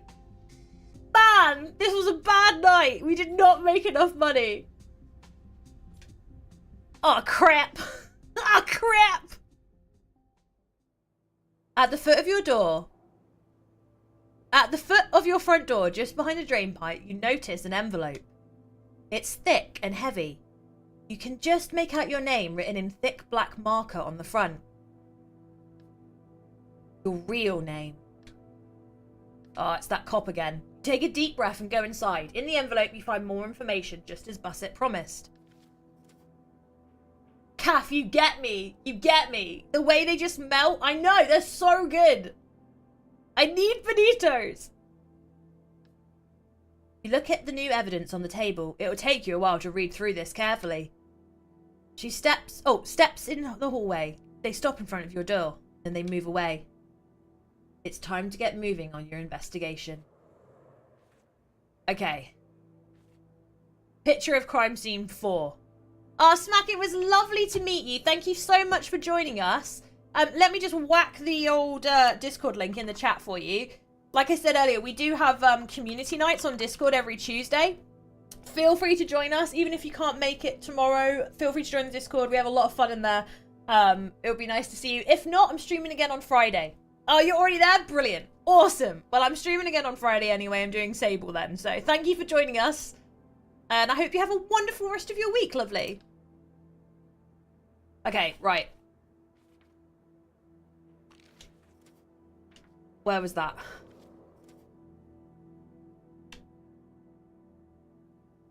Victim 3 is known to have tortured prisoners, so we knew that anyway. Victim 1 was a molester who was never arrested. There's a spent bullet casing on crime scene 4. And... no, I want to look at the one underneath that. Can we move that out of the way? There we go. Victim 3, heard at the gas station. Respected colonel and community pillar. Okay. Left a message. We read that one. Read that one. These are all in the way of each other. I'll put that over there out of the way. Okay. Let's go back down.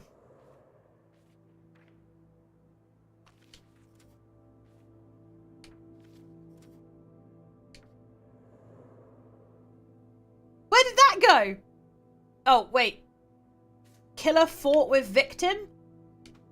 Okay. Victims... well, we knew that one. Victim 3, we knew that one. And then death execution? Oh my god, this is getting bad. Sorry about that. Don't worry, Cheesy. I am dyslexic as heck. Never apologise for grammar and spelling mistakes. Okay, so we can't go through those yet. We haven't got enough time. We left it too late to go through all of them. Slam! Enjoy your bath, sweetheart, and enjoy your lurk. You know I adore you. Thank you for hanging out with us. Man, this chat, you guys make me laugh every week. I knew you would make me laugh tonight. With a heavy hand, you wipe your tired face. You slowly open the sofa bed and lie down. The events of the day run through your head. The streets, the passengers, their faces, their problems. Your brain is running at full speed. Body aches. You're in pain. You can tell you need to get more sleep. You glance at your investigation board. Your investigation is taking shape, little by little. Who'd have thought? If only Busset would give you a little more time. You shake your head and your mind wanders for a second. Suddenly, you're asleep.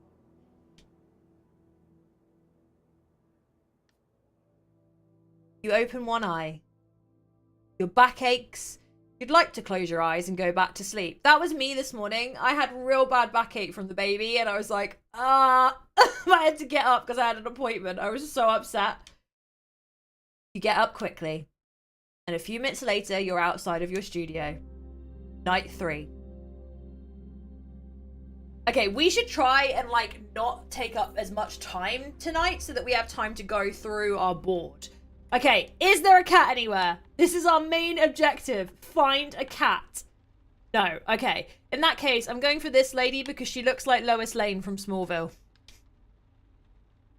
I'll do all of the eyeballs later, but we need to go to Lois Lane, okay? This is our mission. It's happening. I love Lois Lane.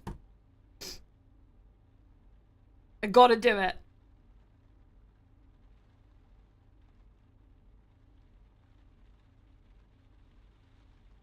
Pauline Horeau. La Motte Piquette? Piquette. I can't even freaking speak.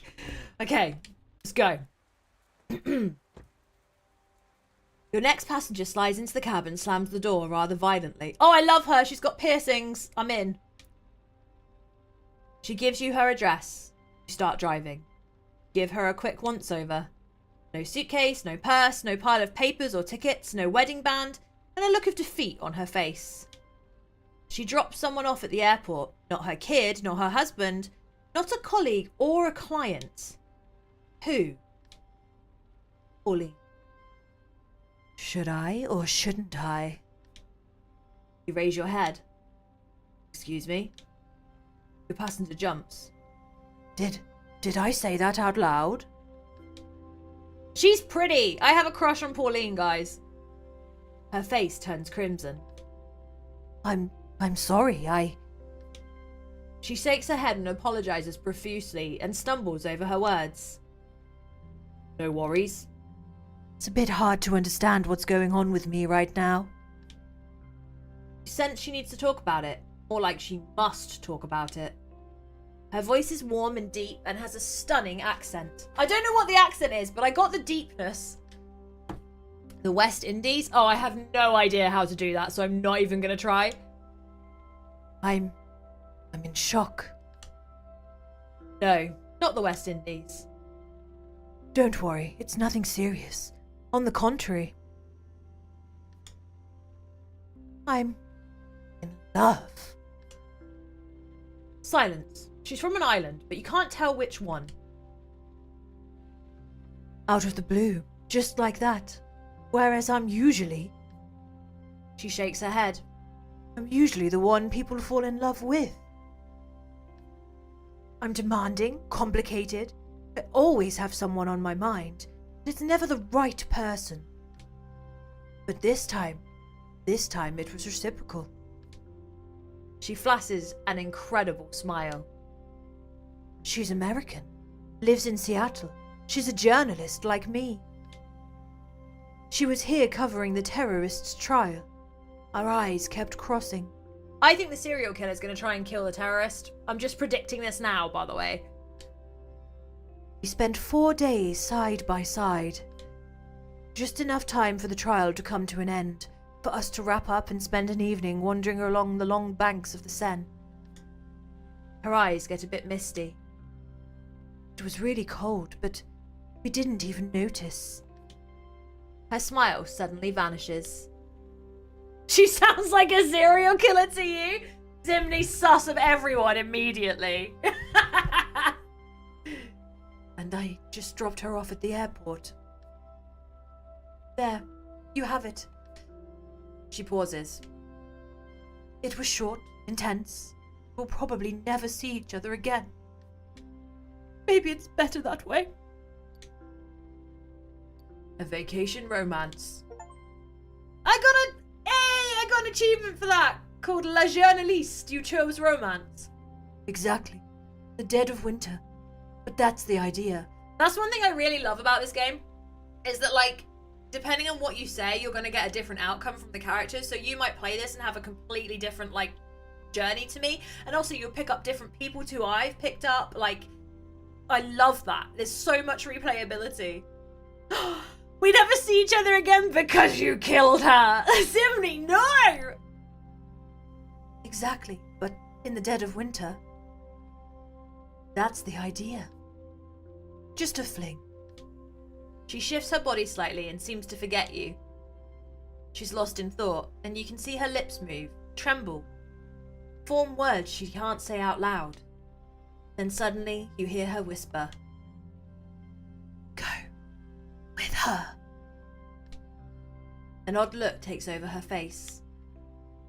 Yes. Take a plane. Follow her. Find her. But she giggles. What would I tell work? I can't just... She doesn't bother finishing her sentence. Even she doesn't believe the lie she's telling. Yes. I have time to make up. Comp time. It's the least my editor can do. She pauses. Yes. I mean, why not? She's got a layover in London, has to spend most of the day there.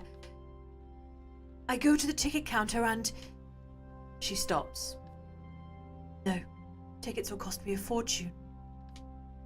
She sighs. I know. I already looked. Next flight is at 6. Her eyes wander. Fortune. None of that was really intended for your ears, but you feel like answering all the same. What if she's the love of your life? She almost jumps. Love of my life? She leans towards you, wrinkles her forehead, and smiles a genuine smile. Just what kind of cab driver are you? I think we often make bad choices for the wrong reasons. Bad choices? For the wrong reasons? That's deep. Let me think about it. Her gaze wanders outside to the road, Parisian suburbia, yellowish street lamps. Do I really need that money? It's money I've saved to go visit family, but when I'm there, I feel out of place. Like I'm suffocating. All the more reason then, right? All the more reason indeed. All the more reason. She smiles. Seattle. She looks at you straight in the eye. I have to go, don't I? You nod. Very well. Then turn around, please. As soon as you can, you turn around and start heading back to the airport. The road is empty, wide open. The last planes have already left. The first ones won't take off for a few more hours. Your passenger watches the road go by. I feel good. The first time in months, like a weight has been lifted. That's love for you. Her grin gives colour to her words. You say that like it's obvious, like it's a natural state. But a lot of people are scared. They're in pain. They're suffering. She stares at you, little smile on her lips. And you? How are you? Her question throws you off guard. She can tell. It's complicated. The tone of your voice casts a chill over the cab. Okay, I didn't mean to... She shakes her head. We don't have to talk about it. Your passenger is a journalist. Maybe she could help you, give you some information. I need your help. Need my help? You explain the situation, the attack, the hospital. Of course, you leave out Busset. You don't talk about the wall at your place, the nightmares, your anxiety. Doing my own investigation. Her face lights up each time she learns something new. I didn't cover that story, but... She slips into a thoughtful silence as you park in the drop-off spot at the airport. I know someone. She gazes deeply into your eyes. The first plane to London doesn't leave until 6 a.m. I have time to call my contact. He'll send you what he knows about the judge. Between us, though, it's risky. The killer clearly knows people in his sights. Oh, the killer clearly knows people in high places. You nod.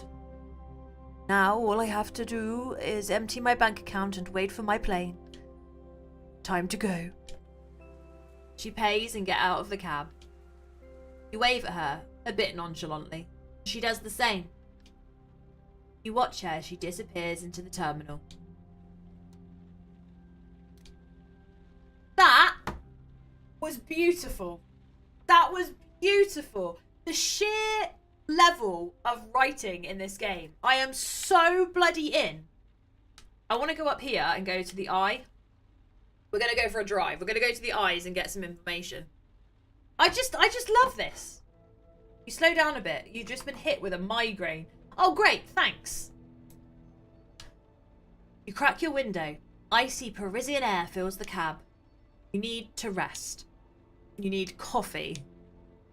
You need to close your eyes. Just a minute. One tiny minute. Don't need to sleep. Ah! What? You raise your head and see yourself sitting in the back seat. Your gut clenches. No, it's more like someone pulling your guts out. Yeah, I look like shit, I know. No surprise considering all the crap I eat, right? He smirks, or maybe just a smile. Can't quite tell. I've just got one thing to say. It won't take too long. You'll be able to get back to defending the weak and poor right after. Maybe cleaning up your reputation, that pretty face of yours. I wonder why I'm not in the driver's seat. Hear a knuckle crack, but neither of you budged. Frankly, it would just be easier for everyone. Another knuckle crack. If I were behind the wheel and you were in the back of my mind. Of my conscience. And a whole handful of knuckle cracks. Your shoulder quakes. But no, that's not how this works. What do you want? Me? Nothing. You want to get out of the awful deal you made with that bitch of a lady cop. He makes a whistling in his teeth. You remember the night when the judge rolls his eyes. What a stupid name. You remember the night I'm talking about? Nods slowly. Say it. Remember. It's important. I remember.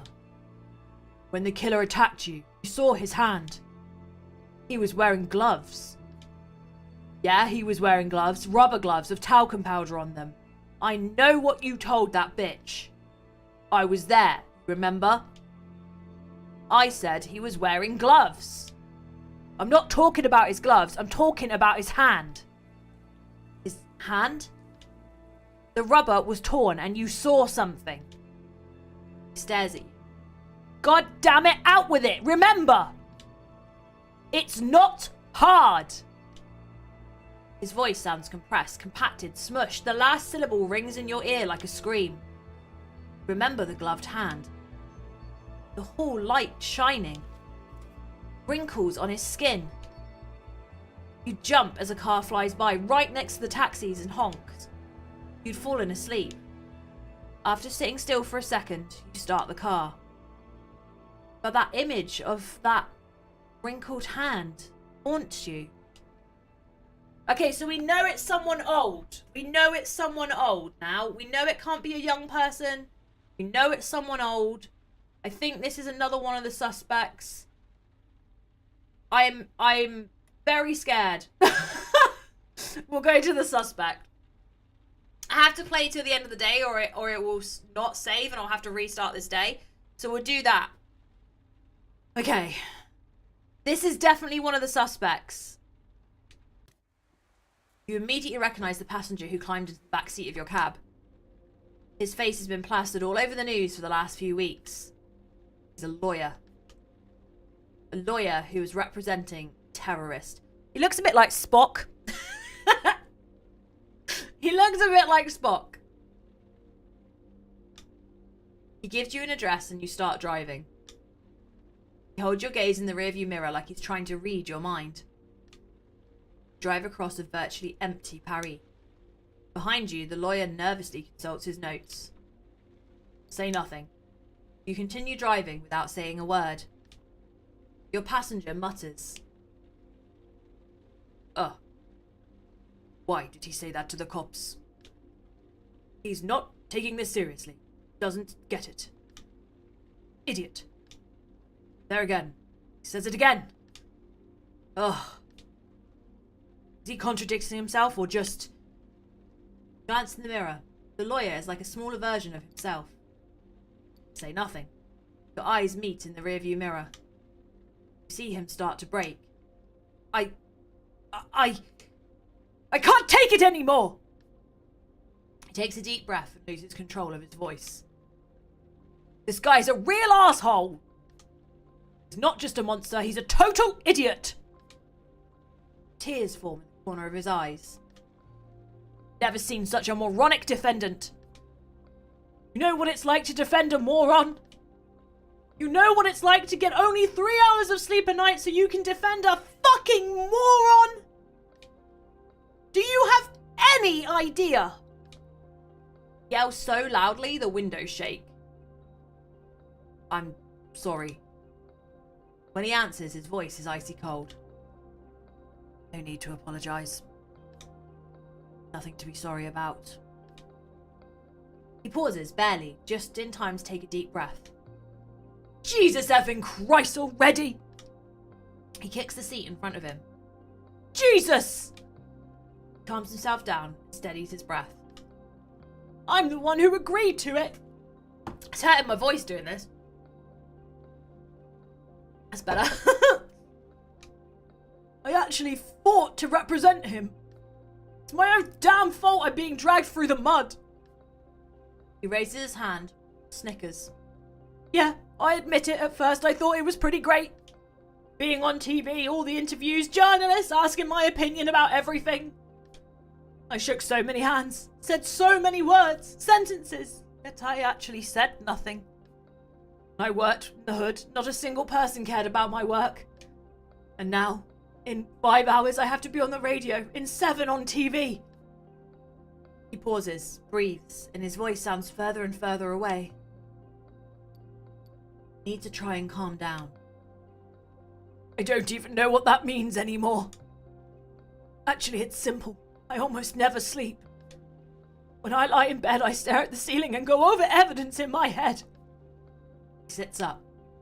It's barbaric, disgusting, so horrific it's almost unreal. He lets out a sigh from somewhere deep in his body. And then I discover my client bought nails. The nails were in the bombs at the corner market, and he kept the receipt.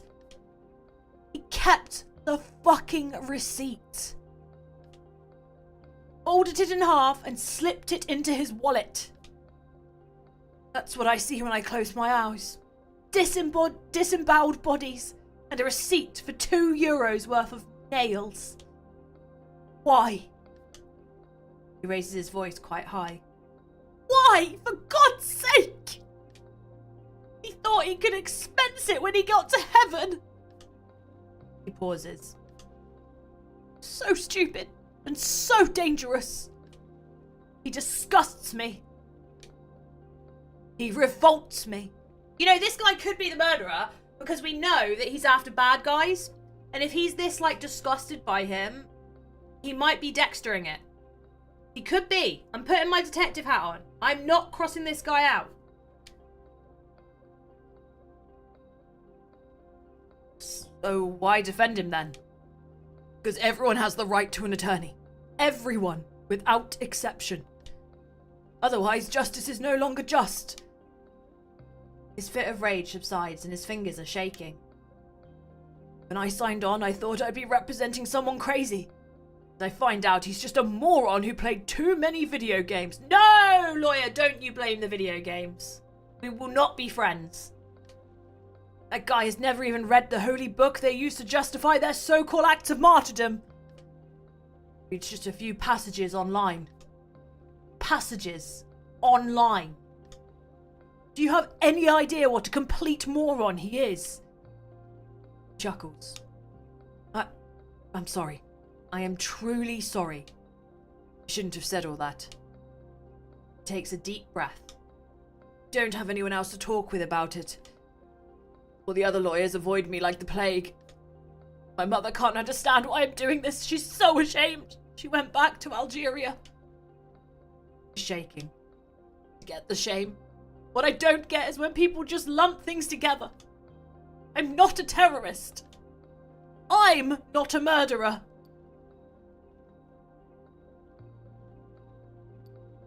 Say nothing.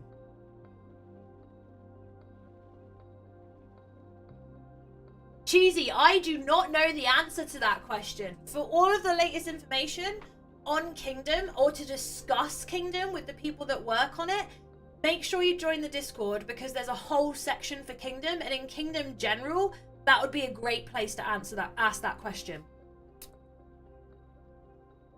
He sighs and rubs his eyes. He's been looking like he's been crying. He starts talking again in a much softer voice. We could hang him right here, right now, and no one, I'm telling you, would shed a tear. He stays quiet for a moment, catches your gaze. That's why I keep doing this. He slows his breathing. For equality. Our country was founded on it. These rights have been abused far too often for me to look the other way. His anger seems to be lifting. The taxi has almost reached its destination. In the back seat, the lawyer is much calmer. His voice is soft. I needed to be reminded of this. This will serve as a lesson. He looks at you in the mirror and bores into you with his gaze. It's odd, isn't it? That I ran into you tonight. I mean, as if... No, forget it. You pull over and he pays his fare. What did he mean by that? I am suspicious of this lawyer. Wait, don't take this the wrong way, but... He hands you another bill. Here, this is for you. For listening. For hearing what I had to say. He looks relieved, gathers his belongings that are strewn across the back seat. As he's getting out of the cab, you realise he's left an envelope behind. For a second, one tiny second, you hesitate. Could be something important. You forgot something. He freezes, notices the envelope and grabs it hastily. Tally's uncomfortable and he doesn't say another word. He gets out of the taxi and walks a few steps away and turns around to wave at you before entering a bistro. Drive off. Oh, we got a $20 tip on top of a £7 tip. Hell yes. Thank you, suspect number 3. This guy has a Captain America A on his head. Should we go to Captain America? I feel like we should go to Captain America. Let's go to Captain America. I'm so in love with this game. Like, it's just great. While we're traveling, I'm just going to check something out. Da, da, da, da, da. Okay, cool. Right. Now back to the game. Sean Christie with a... Oh, it's an Eiffel Tower. I thought it was a Captain America symbol, but it's the Eiffel Tower. Okay, yeah, we'll accept that. We might get a good tip. The passenger entering your cab is clearly upset. He gives you an address near the Pantheon. You know the address, a resident for foreign students. You often drive American and Chinese students there. You start the cab, and the passenger in the back seat is furious about something. Excuse me? Is a very thick American accent. You look up. Can I ask you something? Nod. How do the police usually treat black people in your country? I mean, in general. What's their behavior like? He isn't very sure in his pronunciation. Answer it honestly. I'd say the police have a problem with black people. You reveal your teeth as you continue speaking. And Arabs. And anyone wearing a hoodie. A hoodie? Yeah. Wearing sweats. Yeah, if you dress like someone from the poor neighborhoods, they give you a hard time. What does racial mean? It's a new word to him. You shake your head. Well, it's a word with a sort of negative connotations. Negative? Yes, definitely. Gives you a little smile. Now I get it. They thought I was a lowlife, a racial. Even with your accent? Well, they didn't seem to understand me very well, or maybe they thought I was making fun of them. He sighs. You give him a second to catch his breath, and his anger seems to be letting up. Is everything alright? Gives you a strange look. I don't know. I'm not feeling well. He takes a deep breath. Look, I'm sorry. I shouldn't have jumped on you with that question like that. Don't worry about it. This afternoon, after school, I got mugged in the metro by some guy. His voice drops to a whisper. He was the same age as me. He stole my money and phone. He raises his voice a little. Luckily, I still have my credit card and my papers. I went straight to the police station and I was there for 8 hours. Tired, upset, and about ready to quit. He raises his voice even more. I like France, but it's just hard to be here as it is at home. People look down on you because they don't like the look of you. That's the right expression, isn't it? Nod. They say France is the land of freedom, of human rights. But you have to behave a certain way here, too. The right way. He screws up his eyes. I'd like to be judged objectively. But I guess there's no such thing as objectiveness. He settles back into his seat. What are you studying? Excuse me? A minute ago you said you were leaving school when you got mugged. What are you studying? I'm studying to be a mime. A pause. Really? It's the sex shop again! Go ahead, say it. I didn't say anything. No, but go ahead, I'm used to it. Not going to make fun of it or anything, I just didn't know mime schools existed. Gives you a big smile. Imagine when I moved to France to study it. My American friends are still having a good laugh. What exactly are you learning to do? Acting techniques, stage production, makeup. Anything related to the art of mime, really. Is it a good school? Best. His face breaks into a smile. That's why I'm still in France, for that matter. You sigh. France is not for everyone. What do you mean? I mean, the French usually stand up for their country. They're worse than the Americans. A country is like a romantic relationship. You can't fall in love with everybody. We have our likes, our dislikes, and then we fall under the spell again. He's watching you. Are all cab drivers philosophers like you? Flash a smile. The ride continues in silence. Suddenly, the Pantheon appears among the dark buildings. It's a white dome. Its white dome breaks up the dull orange-brown tones of the Parisian night sky. Your passenger breathes a sigh of satisfaction. His beautiful, isn't it? No doubt about it. Park in front of the residence where the young man lives. Pays the fare. He opens the door, gives you a big smile, and then disappears. You hold your arms close to your side for a moment, catch your breath, trying to control the anxiety welling up inside. The mere mention of police, and you start the cab. He only gave us $1.38 in tip? What a stingy a-hole. What a stingy man. How stingy was that? We were nice to him and everything, and he gave us such a little tip. I am outraged. What's the information we're going to find here then? Let's find out. You park your taxi across from the stadium just a few meters from a 2-story building. It's an odd brick place that clashes with the huge concrete behemoth that is Chartley Stadium. You get out of the car and walk to the front door. Knock. You open a few minutes, lights come on, and the door finally opens. Marco appears.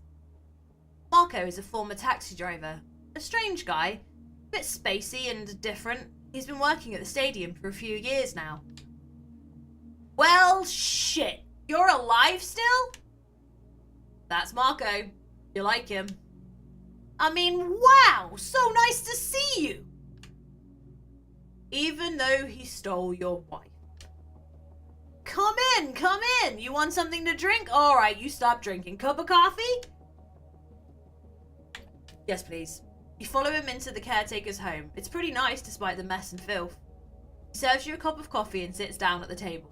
You follow suit. The only noise in the room is the TV behind Marco. Before you came by, he was playing a soccer video game. The fans are singing and clapping their hands. So, what have you been up to? I have some questions for you. He shakes his head. No, not yet, man. Seriously, no. Last time I helped you out, I lost my job, so the answer is no. You have no choice and you know it. You owe me this much. Marco drops his head between his shoulders and he starts to beg. I'm telling you, man, I love this job. It's so easy. I get to take care of a stadium that's empty 75% of the time. He sits up gruffly in his chair. Behind him on the screen, the stadium is going wild. I need information on Ronan Besson. He straightens up. Ronan? The coach that got killed by the judge? Very one. He was a great guy. Everyone's torn up about it.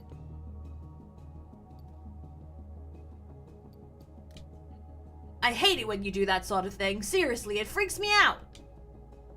He pops a sigh. This is gonna get back to me somehow. There were rumors. Some parents heard he was a little too hands-on with the kids a while back, if you get my drift. But no one ever looked into it. He was a bad guy! Was it true? I don't know nothing. He sighs. A few months ago, Ronan cornered a kid, like by the showers, you know what I mean? The kid stabbed him right in the thigh with a pair of scissors and ran away. The kid's parents weren't really sure whether they file a complaint. The club director brought Ronan in and bam, 2 days later he was murdered. Who else knows this? About the kid? No one, I think. Well, maybe some of the other parents, I don't know. You get up. Thank you, Marco. Don't tell anyone where you got the information, okay? Marco looks away. You can really be an ass sometimes. You stole my wife, dude! A vuvuzela noise comes on the TV. I hate those things. Okay, I gotta run. He walks you to the door, mumbling with clenched breath. Every time I run into you, you jinx me. Every single time! You walk outside over to your taxi. Door, key, motor purring, and you go back to work.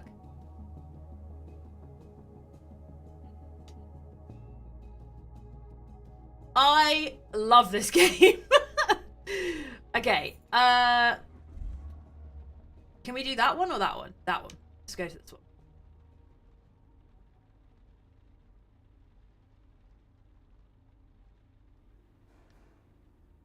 From outside the Montparnasse gun store, looks like any other shop. A plain, discreet front window, sliding doors. But inside they sell handguns, machine guns, knives, and even grenades. It's your first time here, but you've already had its owner in your cab. The store opens really early so that patrons can come train at the shooting range. As you walk up to the counter, you hear the distant noise of gunshots under your feet. It's an unsettling experience. Can I help you? The owner is speaking, an older woman with a hunch. Oh, hang on. Can I help you? An older woman with a hunchback. She's been selling weapons since the 70s. She's cheeky in a typically Parisian way, and her wrinkles carve craters across her face. Ah, it's you. It's been ages. Come closer. You make small talk and eventually decide to go for it. I have a question about a weapon. You slide the photo of the shell across the counter. She looks slowly up at you. Where's that photo from? She's been doing this for years and you doubt you can pull one over on her. The cops? Yeah, and how did you end up with police photos? I'm a private investigator now. On top of driving a cab? She cocks her head towards the outside. Although with the disruptive economy we're living in, it's not surprising you have to work 2 jobs. Give that to me. She practically rips the photo out of your hands. You give her as many details as you can.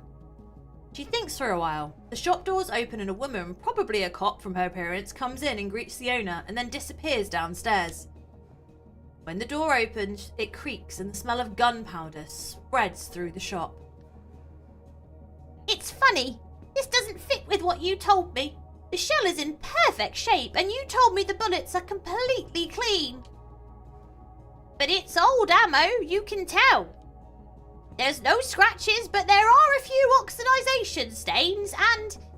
Her voice grows dark all of a sudden, like something had escaped from her. In my opinion, it's from an old weapon.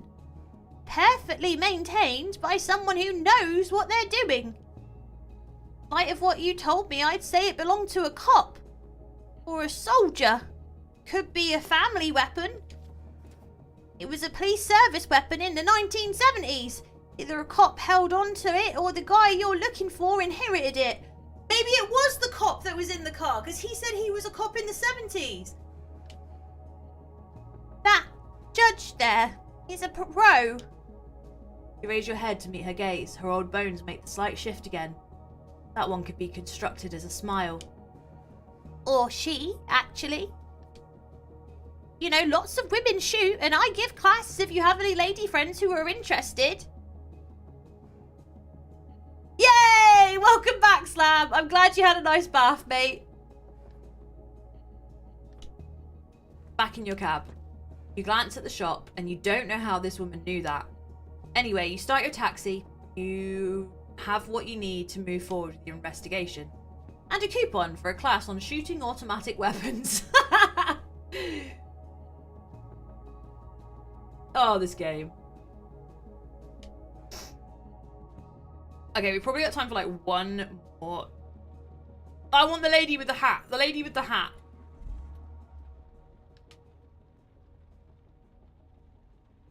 Come on, lady with the hat. You recall Balzac was born on this street. Was it Zola? This isn't even going to take the entire time. No, we want someone that's going to take the entire time so that we can just leave afterwards.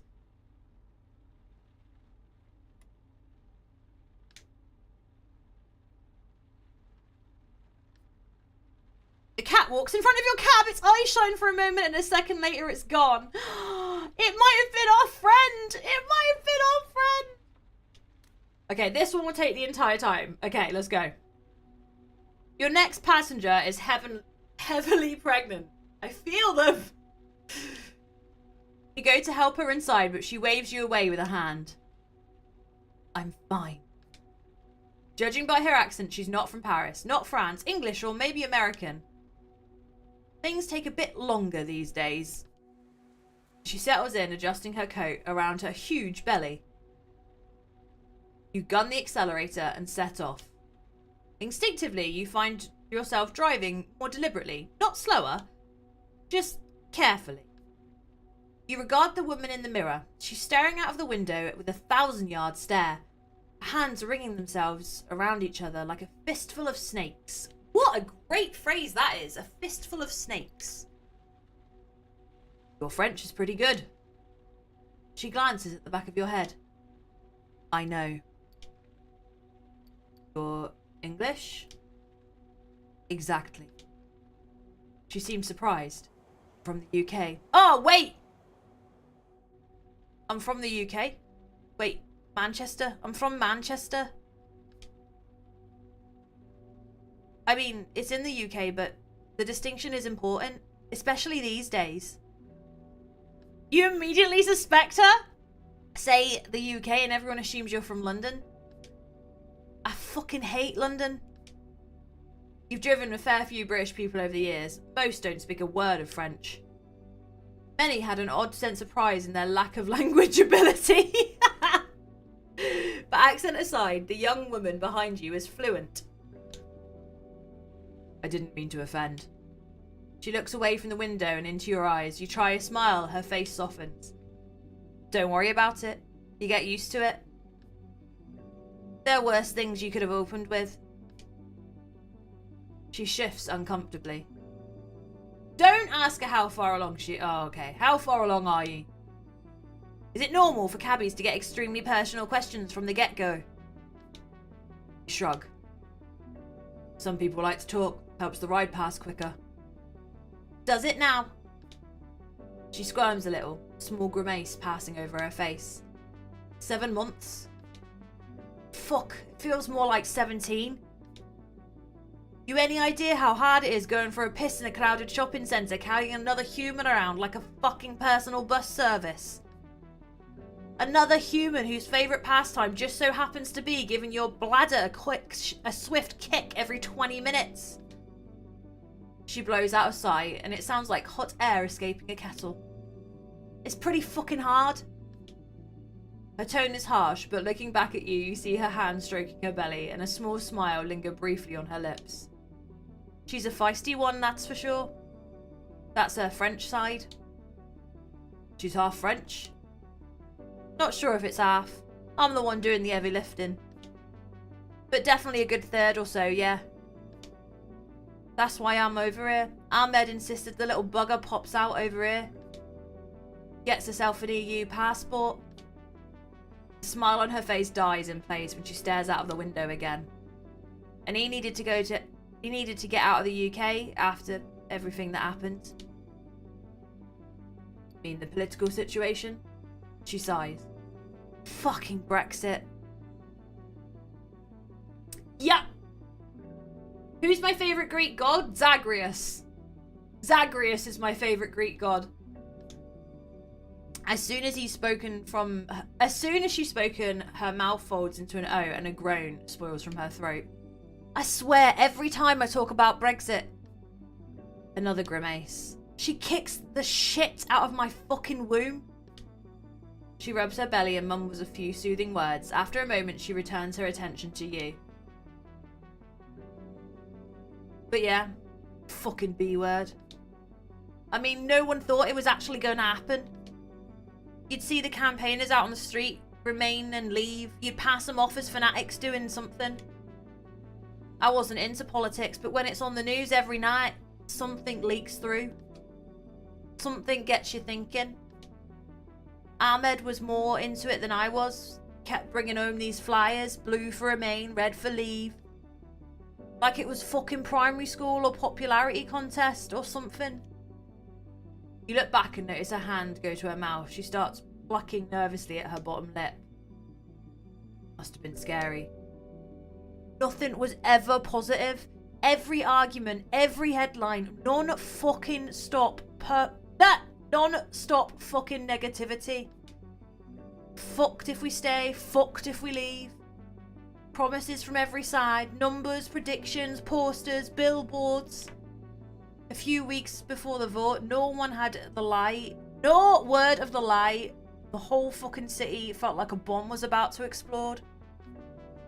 People at work kept getting into slanging matches about bits, this bit or that bit. How could you possibly think versus you don't know what you're talking about? When the result came back, there was about 20 minutes of celebration. Then the brakes kicked on something harsh. Walking to work that morning, you couldn't help but judge everybody. Like, I wonder which way she voted. There were a couple of fights at work. Like, proper fights. Fists swinging all over the place. If there's one thing insecure fucking men need, it's something to throw punches about. How did your partner take it? Bad. Worse than me. I hadn't seen him cry before that. Came home from work and we just hugged and he stopped shaking. When his gran died, his fucking family dog, never so much as a tear.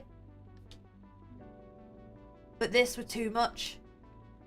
I had to cry myself. After it turned out all those twats in London didn't know what the fuck to do next. Yeah, it unravelled pretty quick. Things got real bad after. Ahmed had a few run-ins with Brexiteers, you know, the hardline knobs with the Union Jack hoodies and Winston Churchill tattoos. Most of them told him to fuck off home. He could deal with that. He'd had the same over here. But one group, we were together one time and a group of them told me to fuck off with him, called me a traitor. Idiot squared up to them. Things got tense. First time we'd ever been glad to see a copper. So yeah, fucked off. Wasn't worth it over there. Ahmed's jobs had dried up anyway. No one wanted to hire a foreigner. Proper fucks. Been staying here with this lot over here ever since. Spare room. His mum don't speak a word of the Queen's and his dad tries, bless him. They love baked beans. She smiles to herself. But now this one's almost here. I don't know.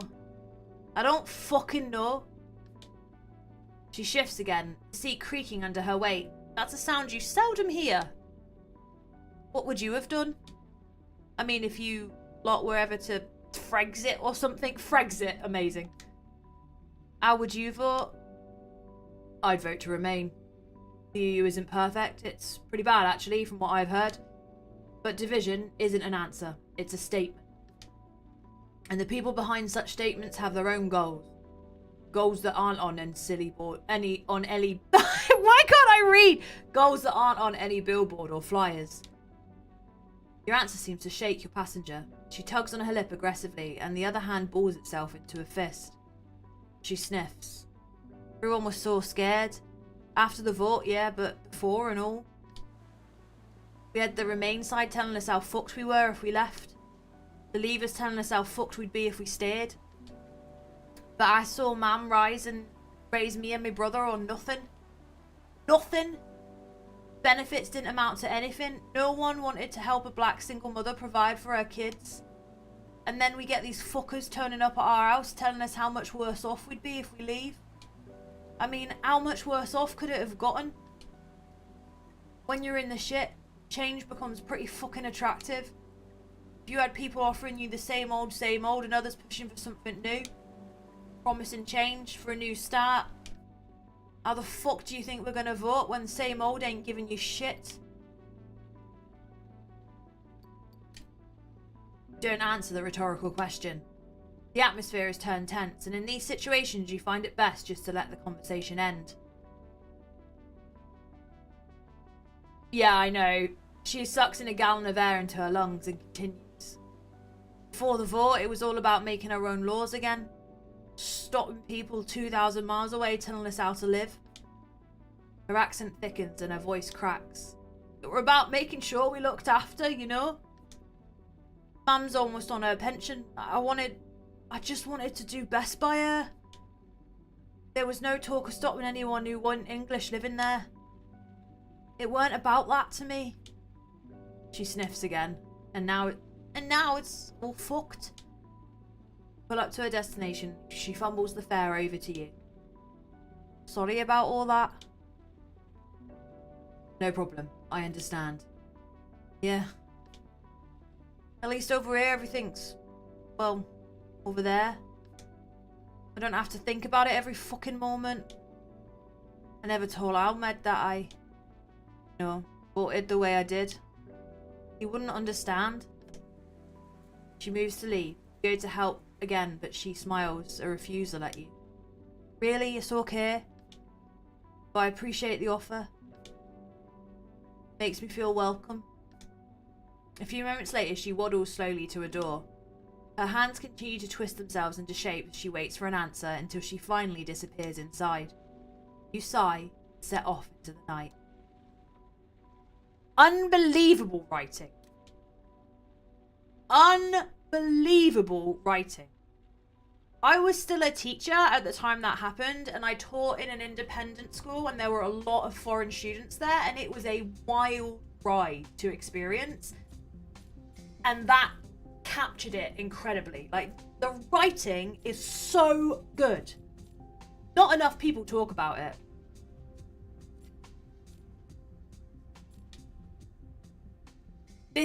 This game, I mean. Like, the writing in this game is so good.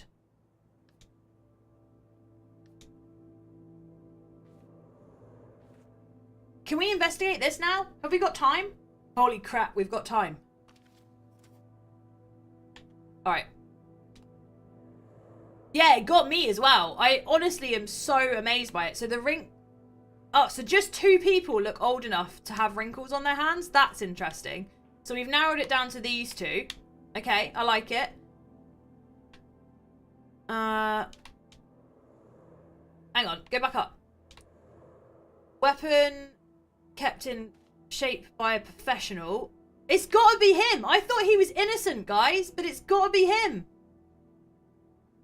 It's gotta be him. It's gotta be.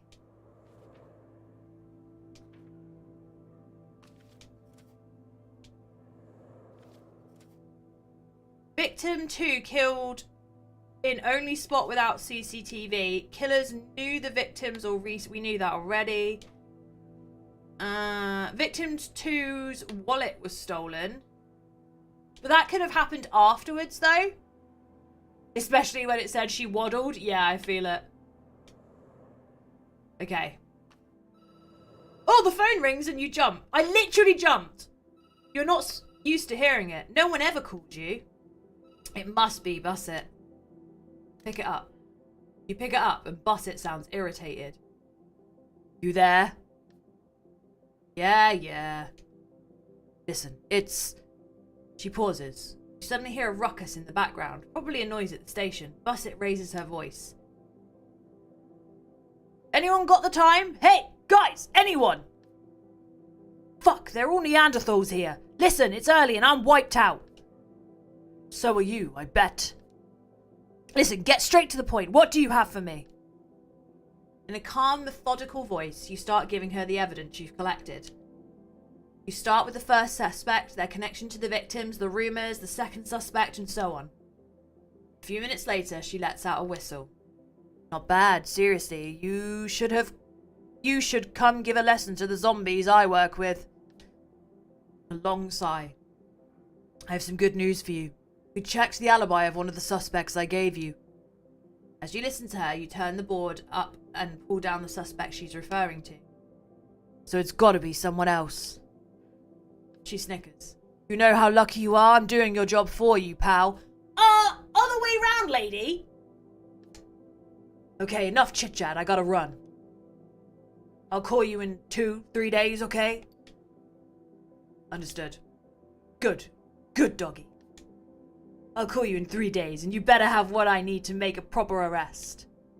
The DA has fangs, and we're pretty sure he's gonna turn round into a werewolf at some point. She babbles for a while. Her voice becomes softer, just as sarcastic. That would explain his terrible breath. Ha! Okay, I'm out. She hangs up. You hold the handset to your ear for a while. You have one thing in mind. Sleeping. And forgetting it all. Who comes off the board? Irv. Yeah, it couldn't have been Irv.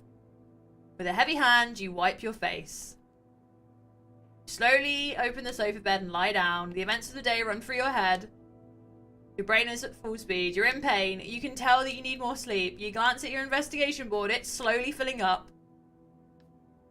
Your fingers are shaking. Stress, probably. Don't fall asleep with a fag in your hand. You'll end up setting the bed on fire. suddenly fall asleep. Your breath becomes slow and steady until you are no longer breathing.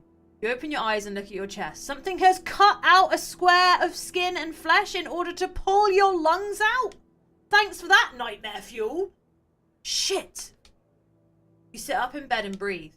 A nightmare. It was just a nightmare.